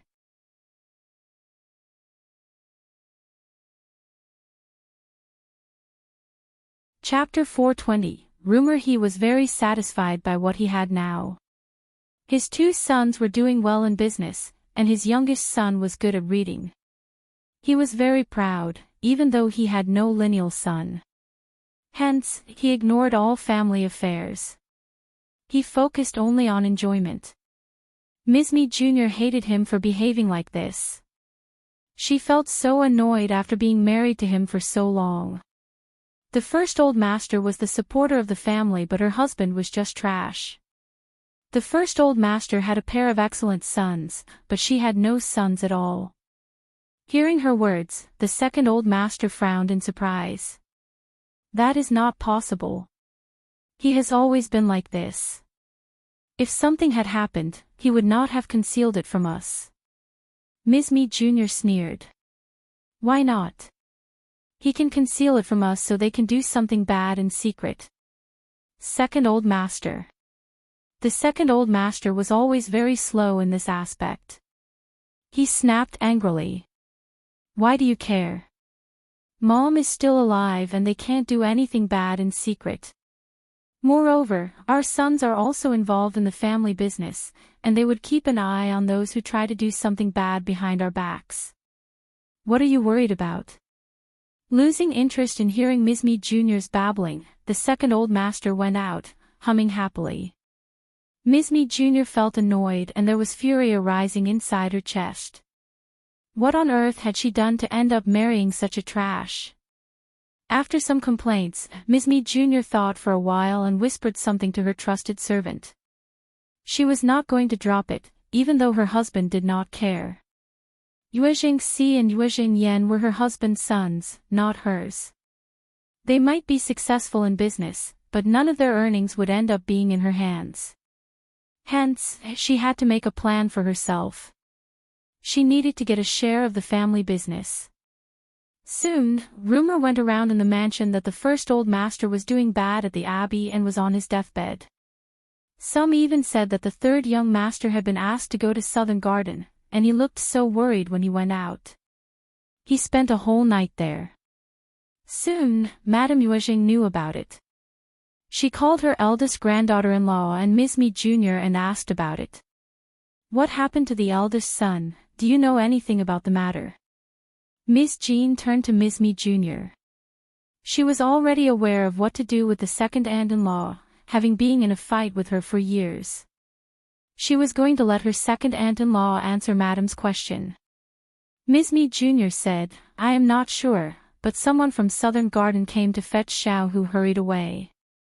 He did not come home the night before, so we have no idea what is going on at Southern Garden.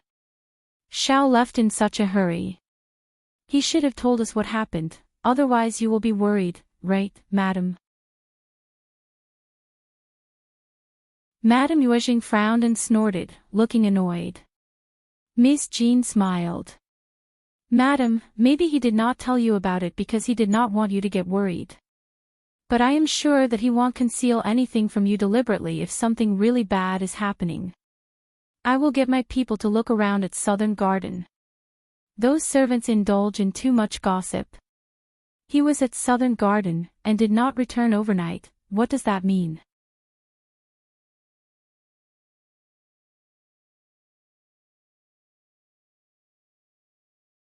Chapter 421, Investigation. Isn't it normal that he stays overnight at Southern Garden with the first old master and the first madam? Who spread the rumor? I will definitely find out who released the rumor. How dare those servants gossip about what happened to their masters? They have startled you, madam. Having heard what Miss Jean said, Madame Yuezheng nodded. That is true, you need to find out who started the rumor and gossiped about the master. And that person was even jinxing her son. Even though she preferred Ms.Mi Jr. over her eldest son's wife, it was still her son they were gossiping about. She still did not want to hear anything bad about him. Find the culprit and punish that person seriously. Beat that servant and sell him or her out. We must not keep someone horrible like this at home. You are right, Madame Yuezheng. I will bear your instructions in mind. Ms.Mi Jr. clenched her teeth and cursed Miss Jean inwardly. Since Madame Yuezheng approved of the investigation, she had no way to counter Madame Yuezheng, who might get annoyed hearing any contradictory words. But she still wanted to add fuel to the fire. But after all, Shao was still too impolite not to have informed us about this. Otherwise there would not have been any problem like this. Miss Jean smiled. Second aunt-in-law, I don't agree with you. Third brother goes to Southern Gardens so many times in a month, must he tell his servants every time he goes there? He is the master, and servants are those who work for him. They are not in a position to gossip and guess about their master's life. There is nothing more we can do about it now, let's wait until news from Southern Garden arrives. Madam Yuezheng, don't worry. I will arrange the investigation right away, what do you think? Niam Yuezheng 100 Kia at TNE2 or TNM. Stop TNE argument. Sort out TNE matter first. You can go now. Madam Yuezheng was very satisfied with Ms. Jean, who always knew what she should do when faced with an emergency. Ms. Jean accepted the order and retired. Ms. Jean did not care if Ms.Mi Jr. was going to instigate Madam Yuezheng to do something else. Ms.Mi Jr. was in control of her own words, and that was beyond her reach. She only needed to focus on what she was entrusted to do. She had to find out the source of gossip.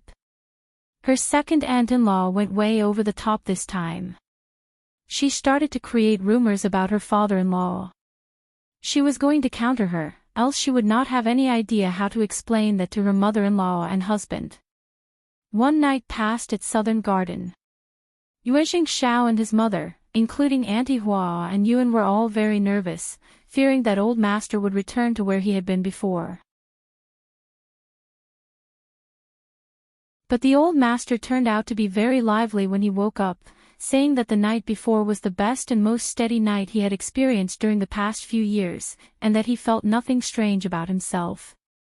He even had some sensation on his legs, and he could feel Yuan's massage. If all went well, he might even be able to take a walk with people's help after a few days, and maybe after some more time of therapy, he would recover totally. Yuezheng, Shao and his mother were reassured and cheered happily. You have to thank Xian. First Madam smiled. Shao, find a good present for her. I have something for her too. Oh yes, what about inviting young Master Shao and Xian and the family over for food? We have to treat them properly. Yuezheng, Shao nodded with a smile. What about tomorrow noon? Today is the last day of the gathering. They were talking about therapy and invitation, when Miss Jean's devoted maid arrived there.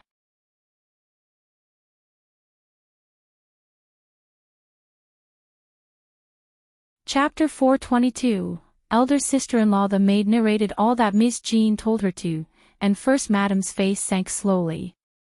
How dare she spread rumors like this? Does she really think that there is nothing I can do about her? She, in First Madam's mouth, was Ms.Mi Jr. The more she thought about this, the more angry First Madam became. Is Ms.Mi Jr. crazy? I don't interfere with what is happening at the mansion, so she thinks that she can do whatever she wants. Good, I will talk to her about this soon. Someone must have spread the rumor about the old master, and that's why the servants dare to gossip about their masters. First Madam could figure out the culprit instantly. Yuezheng, Shao was disgusted too. But he stopped First Madam. Don't get angry, just ignore her. Dad is getting better now. Let's see how annoyed she becomes when she realizes what actually happened here. Anyways, I am going home now. First Madam breathed in forcefully and nodded. Don't tell anyone about your father's recovery, except for your elder sister-in-law. And tell her to stay tight-lipped as well. Okay, Mom. He was going to make it public when his father recovered completely. And his father was definitely going home for the new year.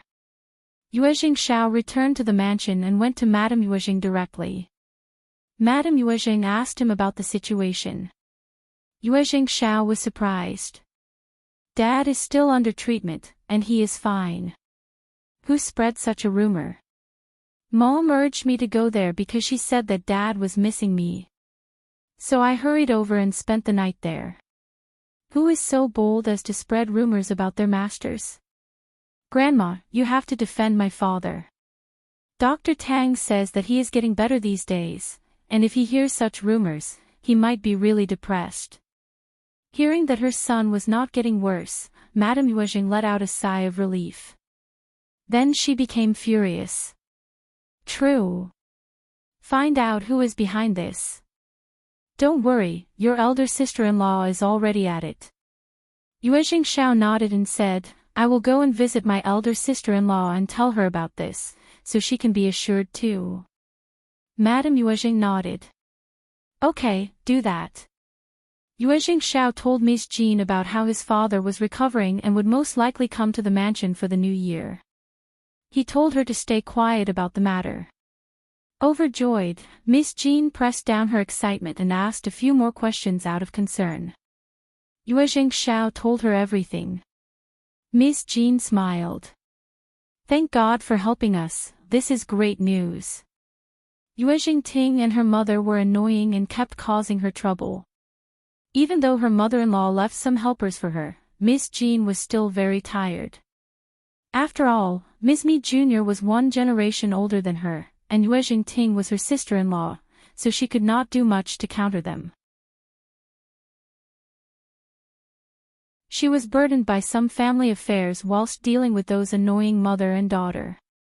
At the same time, she had to take care of her two sons. She wished so much that her in-laws could return to the mansion as soon as possible. She could only be truly relaxed when her mother-in-law was home. Every time she went back to her mother's home, her sisters and friends all felt so jealous of her for not having a pressing mother-in-law. But she could not explain how miserable that feeling was. Yuezheng Shao said. Parents should be home soon, so elder sister-in-law, just spare no efforts to carry out your investigation. Ms.Mi's eyes sparkled. Really? Of course. Okay, I got it. Ms.Mi suddenly felt motivated. She looked lethal and inspired, ready to get on with the investigation. She was definitely going to reveal Ms.Mi Jr. this time. Shao Yunduan and Chao Xian could not turn down Yuezheng Shao's invitation for lunch.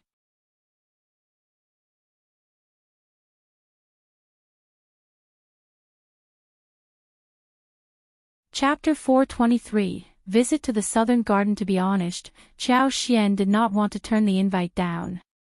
After all, he had been thinking about the precious trees.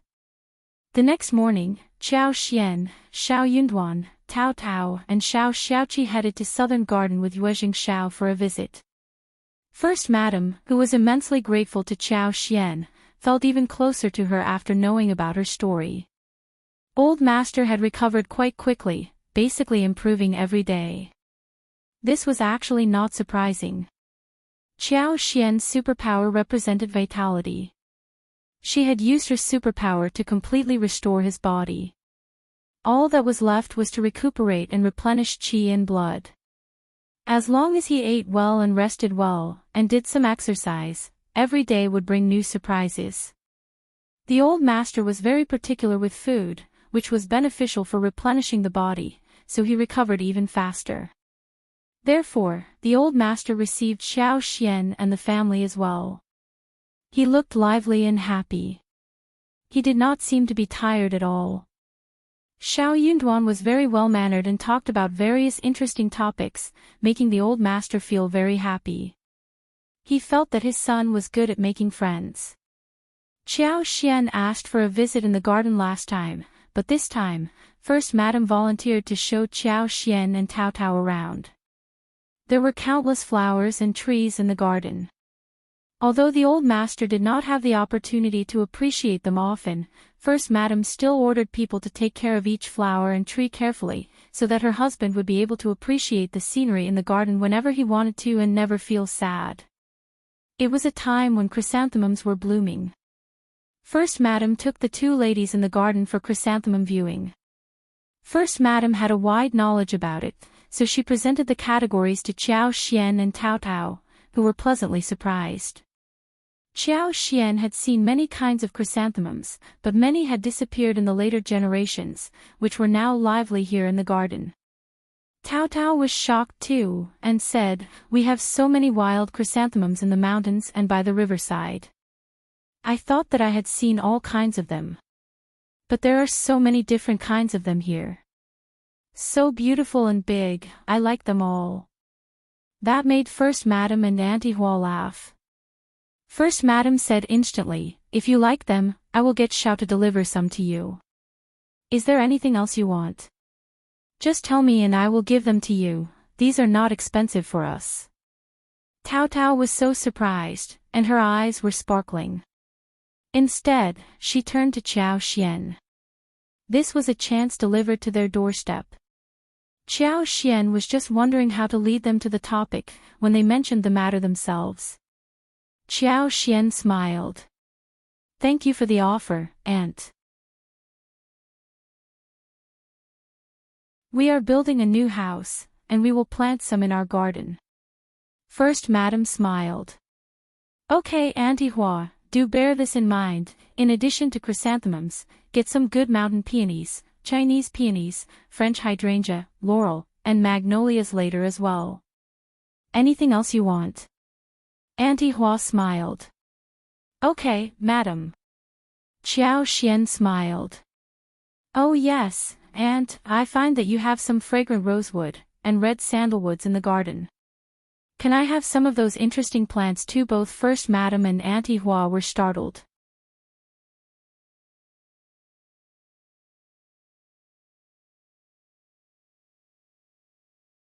Chapter 424, Prediction. Xiao Xian smiled.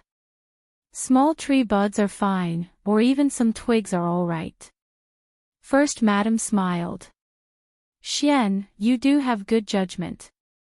You like nothing except these expensive ones." Auntie Hua laughed. "Very true." First Madam said, "Your uncle has been interested in those trees for a long time. He has bred many of these just to make wonderful furniture. He was worried that they would not be enough, so 30 years ago, he planted many tree buds in the southern garden, as well as in other gardens of ours. Some of the tree buds grew up, some failed to live, but those in southern garden grew best. I will fetch some suitable ones from the other two abbeys, and give them to you.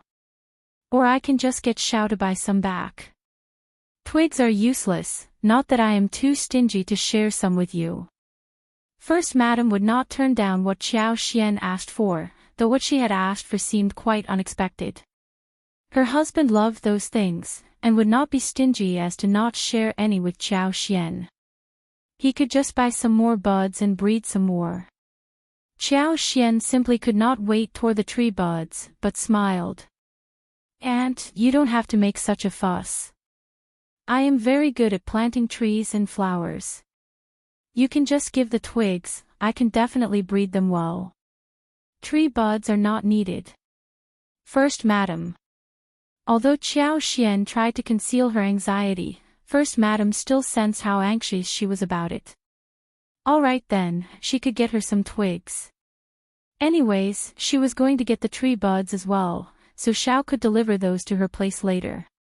First Madam did not believe that twigs were useful. But she pretended that she believed her. "Okay, that sounds good. Auntie Hua, just get some twigs and tie them up for her." "Okay, First Madam." "Thank you, Aunt." "No worries." First Madam smiled. "Oh, what kind of twigs do you want? Tell Auntie Hua about it." Xiao Xian thought for a while and smiled. "They don't have to be too big or long, also, no withered twigs." She made a gesture. "This size will do."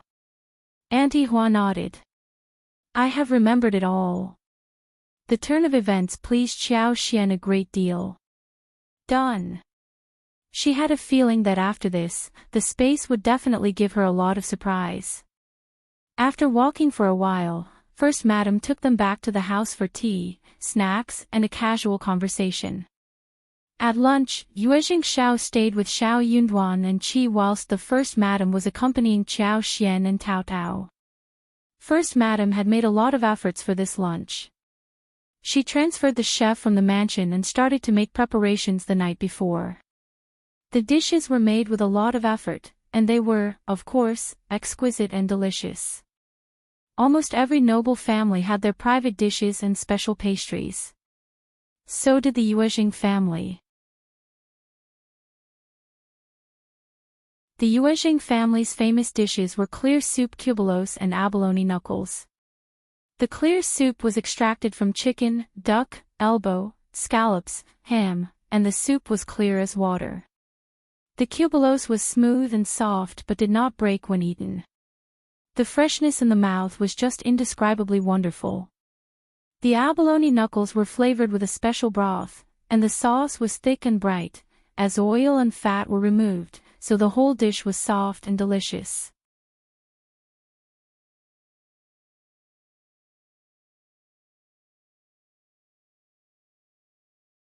Chapter 425. Lucky these two dishes could not be eaten anywhere outside their family.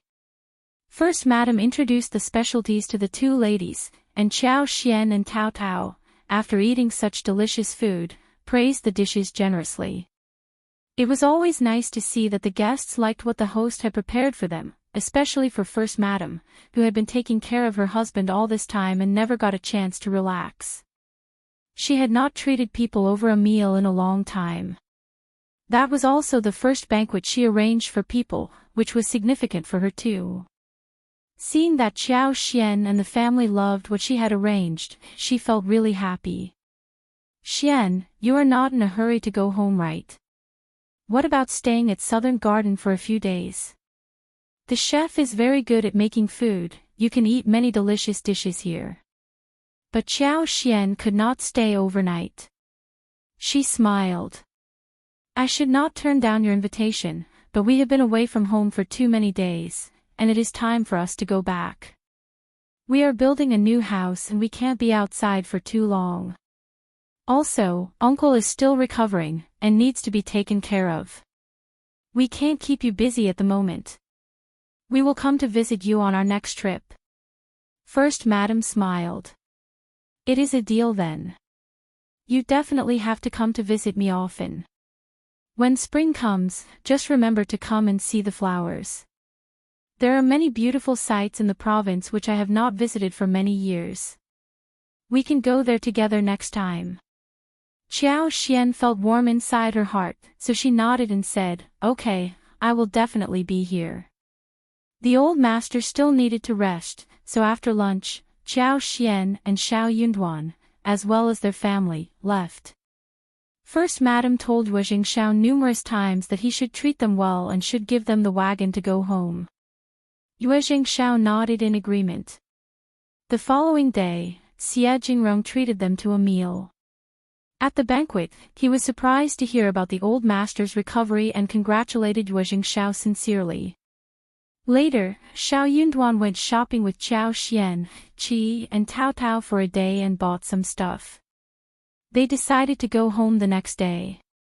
Yuezheng Shao had 2 wagons prepared for them, one for them to ride, and the other for the products and presents which the Yuezheng family gave to them. These included the twigs and some small tree buds which they had found.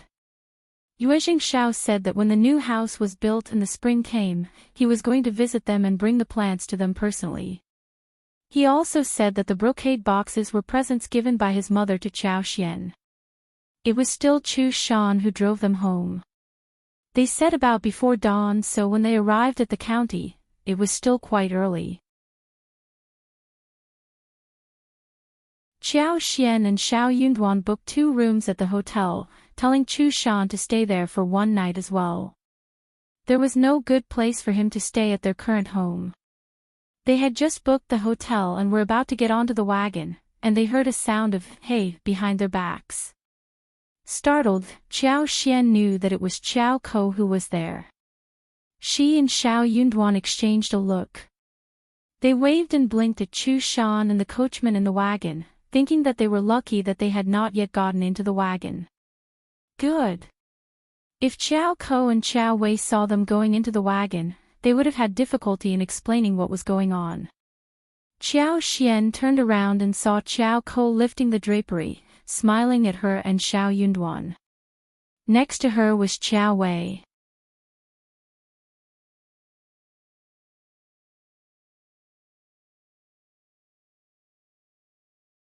Chapter 426, Slap on Face. Xiao Xian held in her anger and walked up to Shao Yunduan. What a coincidence, sisters. Xiao Ko sneered. What are you doing here? Shao Yunduan smiled. I am going to college and my wife is keeping me company. Xiao Wei snorted. Minghua College does not follow rules now. Anyone and everyone is allowed to go inside. Xiao Xian said, I will be waiting for my husband outside. Xiao Ko chuckled. It seems that you and cultivated talent Shao are getting on well with each other. When you were about to get married a while ago, you cried loudly, begging not to get married. But it seems that you were pretending, right? Good that my mother knows to whom you should marry. Look at how well you are living now. Having heard what Xiao Ko said, Xiao Wei and the maids around them laughed. Xiao Xian got so angry that she wanted to hit this person. This bitch was so annoying.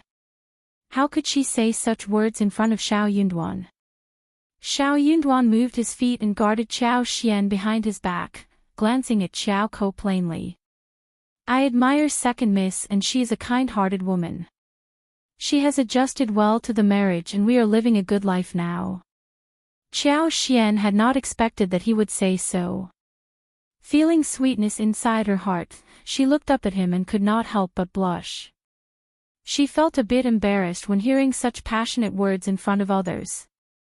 She should hear them in private. Xiao Ko got stuck with words and could not help but feel jealous. What did Shao Yunduan mean? So he knew that Xiao Xian disliked him earlier, but he still kept flattering her, so she was finally moved by his actions. What kind of woman was Xiao Xian, that she was so cherished by someone? She deserved to shed tears and get disdained by everyone around her. Xiao Ko sneered. Stop being so full of yourself. Do you admire Xiao Xian or are you trying to suck up to my father? Everyone knows the truth. Shao Yunduan was silent.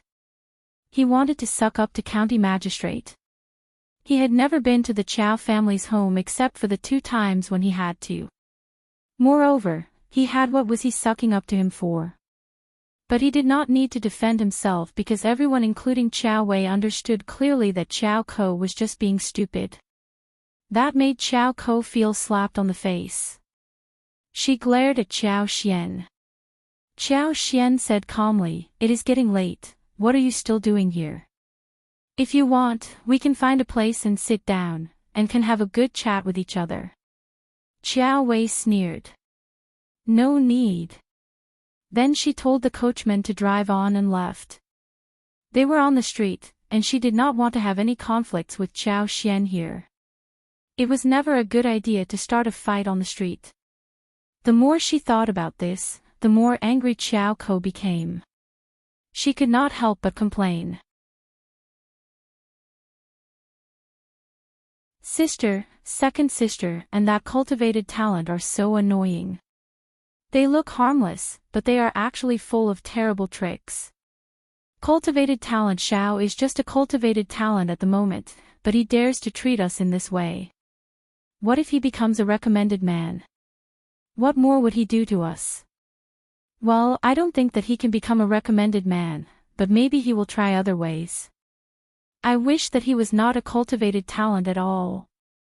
How could such a poor cultivated talent behave like this? He did not deserve to even speak with her. Xiao Wei's eyes sparkled. She snorted and said nothing. But she could not help but think about what Xiao Ko said.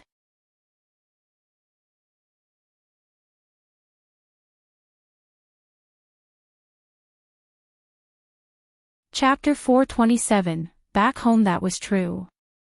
Cultivated talent Shao had never sucked up to their parents and even treated Xiao Xian so well. He should not be a cultivated talent. He should just be Xiao Xian's page boy. Back at home, she sent Xiao Ko away and went to her mother, telling her what happened. Madame Xiao did not care much and said disdainfully, "Sil girl, he is not sucking up to your father because he knows what he is capable of. He knows that even if he tries to suck up to your father will never want to speak with him. You think it is easy to make it to a recommended man? Those knowledgeable people need years to make it to that level. Shao Yunduan just won't be able to do so. Also, didn't he say that he won't attempt it next year? Just stop thinking about this." Qiao Wei still felt a bit annoyed. "But you never know if he will change his mind. I think that we should remove his title as the cultivated talent too. In that case, he would not be able to do anything at all." Qiao Ko felt annoyed, and Qiao Wei was annoyed too. She didn't expect that Shao Yunduan and Qiao Xian would not bend down in front of them. "No, that won't work." Madame Qiao looked serious. "Cultivated talent Shao is your father's son-in-law after all, and if his title is removed, your father will be humiliated. He definitely won't make it to the recommended man, so why bother to make a fuss? You will regret it deeply if your father gets angry." Qiao Wei was startled and hesitated. Her mother was right, the cultivated talent show was too poor to become a recommended man. Also, it was not very easy to remove his title as the cultivated talent either. What if she caused trouble and her father lost face? She would suffer deeply, and that would only mean a favor done to Qiao Ko and concubine Du. As she thought about this, she remembered that it was Qiao Ko who instigated her to do so, and Qiao Wei became even more annoyed. She was not someone who tolerated her anger. So she told Madame Qiao about everything. Angry, Madame Qiao shouted, "What a bitch! How dare they try to use us? Wei, be careful not to be used by that bitch." Madame Qiao felt so angry that she snapped at concubine Du and Qiao Ko when they greeted her the next day. Concubine Du was ordered to stand still for 1 day and her legs were shivering by the end of it. Qiao Ko was too scared to argue or protest. When Qiao Ko and Qiao Wei's wagon went far, Qiao Xian and Shao Yunduan climbed onto the wagon. Qiao Xian felt quite anxious. Although she knew that Shao Yunduan was not a superficial person, she was still quite worried that he would be affected by what her sister said. She wanted to ask him and give some explanation, but with Qi and Tao Tao around, she could not find a way to start the conversation. She was feeling quite heavy in her mind. Suddenly, she felt a touch of warmth on her wrist. Qiao Xian looked up and saw Shao Yunduan's eyes on her. Shao Yunduan pinched her wrist and released it, talking in a soft voice. "Let's go home." Startled, Qiao Xian no longer felt anxious. She smiled and nodded with her eyes sparkling. "Okay." When he said, "Let's go home," they were heading towards their home, so he was still treating her as his family and it meant that no one would be able to separate them. Shao Yunduan smiled back at her, and both of them felt relieved in their hearts. Back at home, the sun was setting in the west. The whole family was happy to see them back and helped to carry the gifts into the house, chatting happily.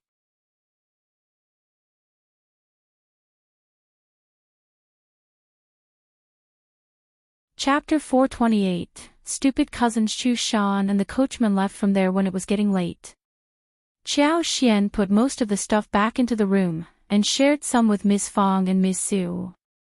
She asked Qi and Tao Tao to carry the tree buds into the garden. She was going to deal with them tomorrow. Then, she shared the snacks with the entire family.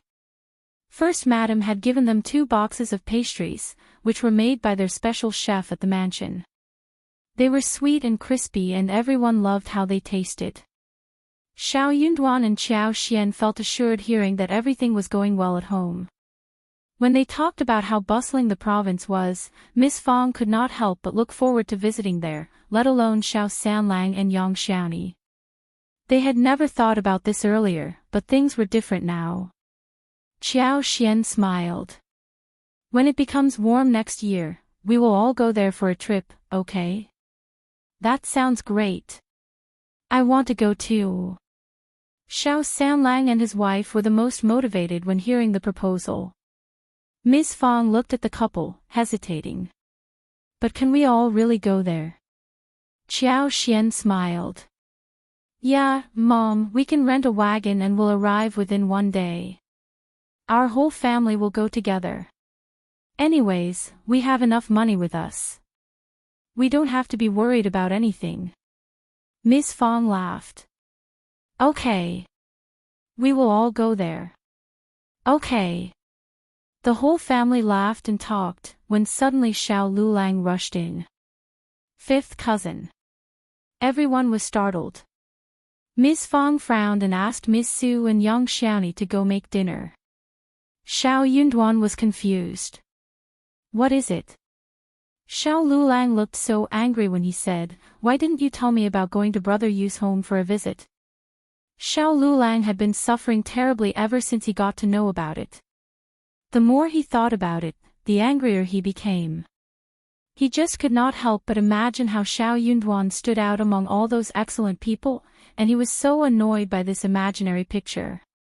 He was counting the days for Xiao Yunduan to return, and the longer he waited, the angrier he felt. Hearing that Xiao Yunduan was back, he could not wait even for a single moment to come over and accuse him. Fifth cousin, your behavior is way over the top. Brother Yu and I are good friends too. So, how could you leave me behind? You are just jealous of me speaking vividly with him and fear that he will like me better than you. Qiao Xian, she could not help but look at Xiao Yunduan with sympathy. She and her husband were indeed a perfect match. She had annoying sisters and her husband had stupid cousins. Xiao Yunduan looked at Xiao Liulang coldly. Are you mental? You should go and find your own friends. Yuezheng was not a very common surname, and Xiao Liulang ignored the Zheng part of the surname when talking about it. This stupid cousin of his did not even know what his friend was called and he still insisted that they were friends. Xiao Liulang's eyes were widened. How can you say that? Eldest uncle, stop it. Xiao Yunduan's eyes sank slowly. Xiao Liulang, there is no use calling me my father. He can't make Brother Yu turn into your friend either. I suggest you study more and read more rather than befriend people. My friends are unrelated to you, and I don't care about your friends either.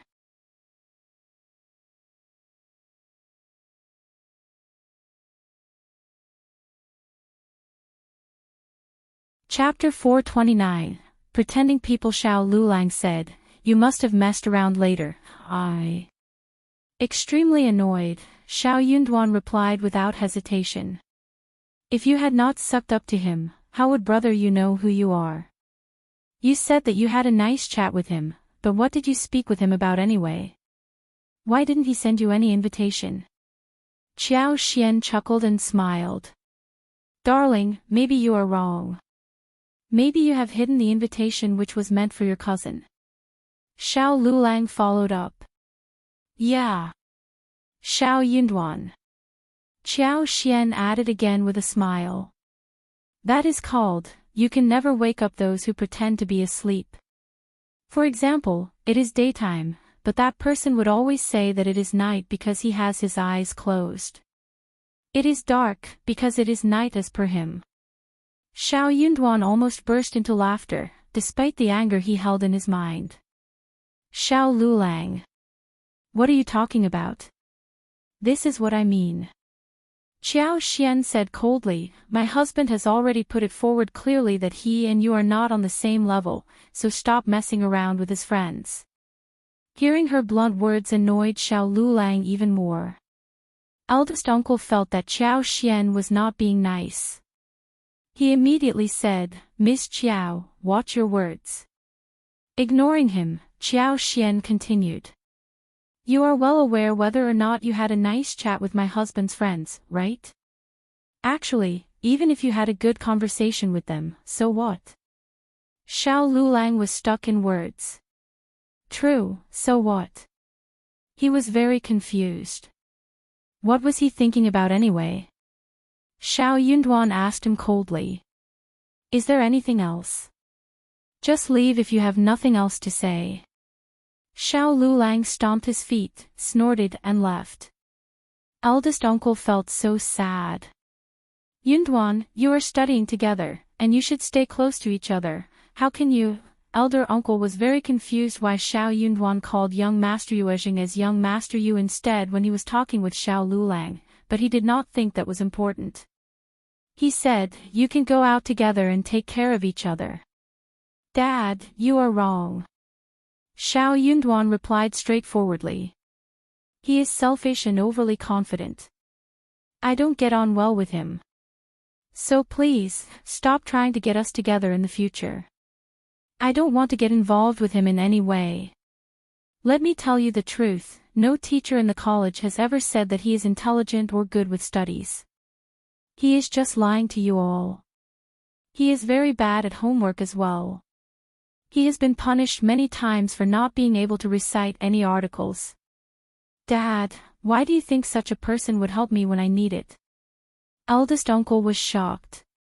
Is that true? I did not say anything in the past because I didn't want to cause trouble. But I am not lying to you. You can ask around it, you don't deceive me. Eldest uncle felt bitterness arising inside his heart. Then why don't you give him some tips? Miss Fong became displeased. Just look at how he behaves with us. You think Yunduan's words can get through to him?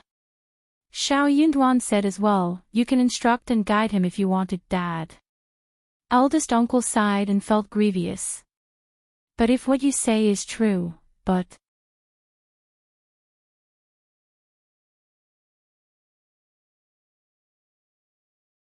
Chapter 430, Jealousy Ms.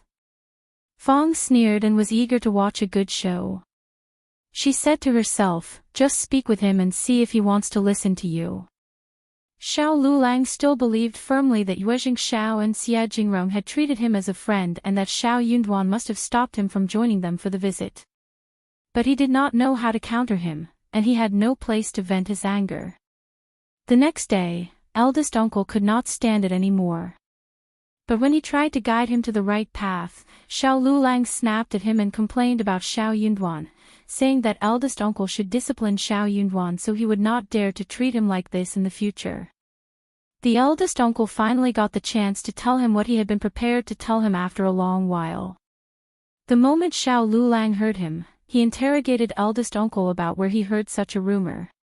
He shouted and asked who was trying to humiliate him.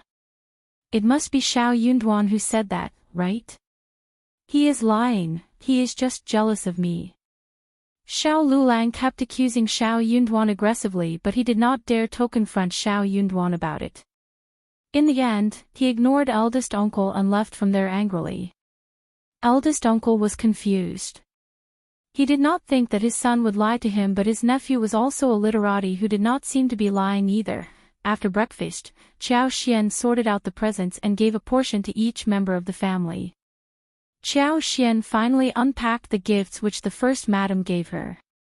She had been prepared that the first madam must have given her many expensive presents, but what she saw was far more than she had anticipated. Just the whole set of 40 pieces of gold head and face jewelry inlaid with gold and jade were already dazzling her eyes. The hairpins, the crown, the earrings. Everything was exquisite in workmanship and beautifully made. Qiao Xian could not wear them outside right now, but each piece was so beautiful to look at. It made her feel happy. First Madam apparently knew that this was for her to appreciate and collect, so she gave her 20 more pieces of jewelry which were well made and proper to be worn in daily life, beautiful but not too outstanding. Apart from jewelry, she had received some exquisite garments, fragrance, cubulos, donkey hide gelatin and some other jade ware as well as some porcelain for flowers. First Madam did not really take her as goddaughter for real, yet she seemed to treat her like one. Qiao Xian felt very moved. She had saved the old master's life for sure, but First Madam also treated her with full sincerity. After she put the precious things away, Xiao Xian went to the garden to plant trees. She needed to put her plan into practice quickly, and asked Shi and Tao Tao for help. She planted those buds in a corner of the garden, but did not work on the twigs. She dug a hole and had it half covered with the soil, and waited for the right plants for transplantation. Transplantation did not actually work, but she needed an excuse to put these things into her space, so she did the whole charade. When the trees were planted, they checked the mushrooms inside the shed. Snow fungus were all out and the fruits were growing, but they were not ripe enough to be picked yet. The mushrooms and wooden ears could be harvested though. Let's just pick the mushrooms, wooden ears and snow fungus for sun drying today. Chi and Tao Tao nodded in agreement. You're tuning into the Path of the True Immortal YouTube channel. Don't forget to subscribe and join us on this journey to catch the most captivating stories.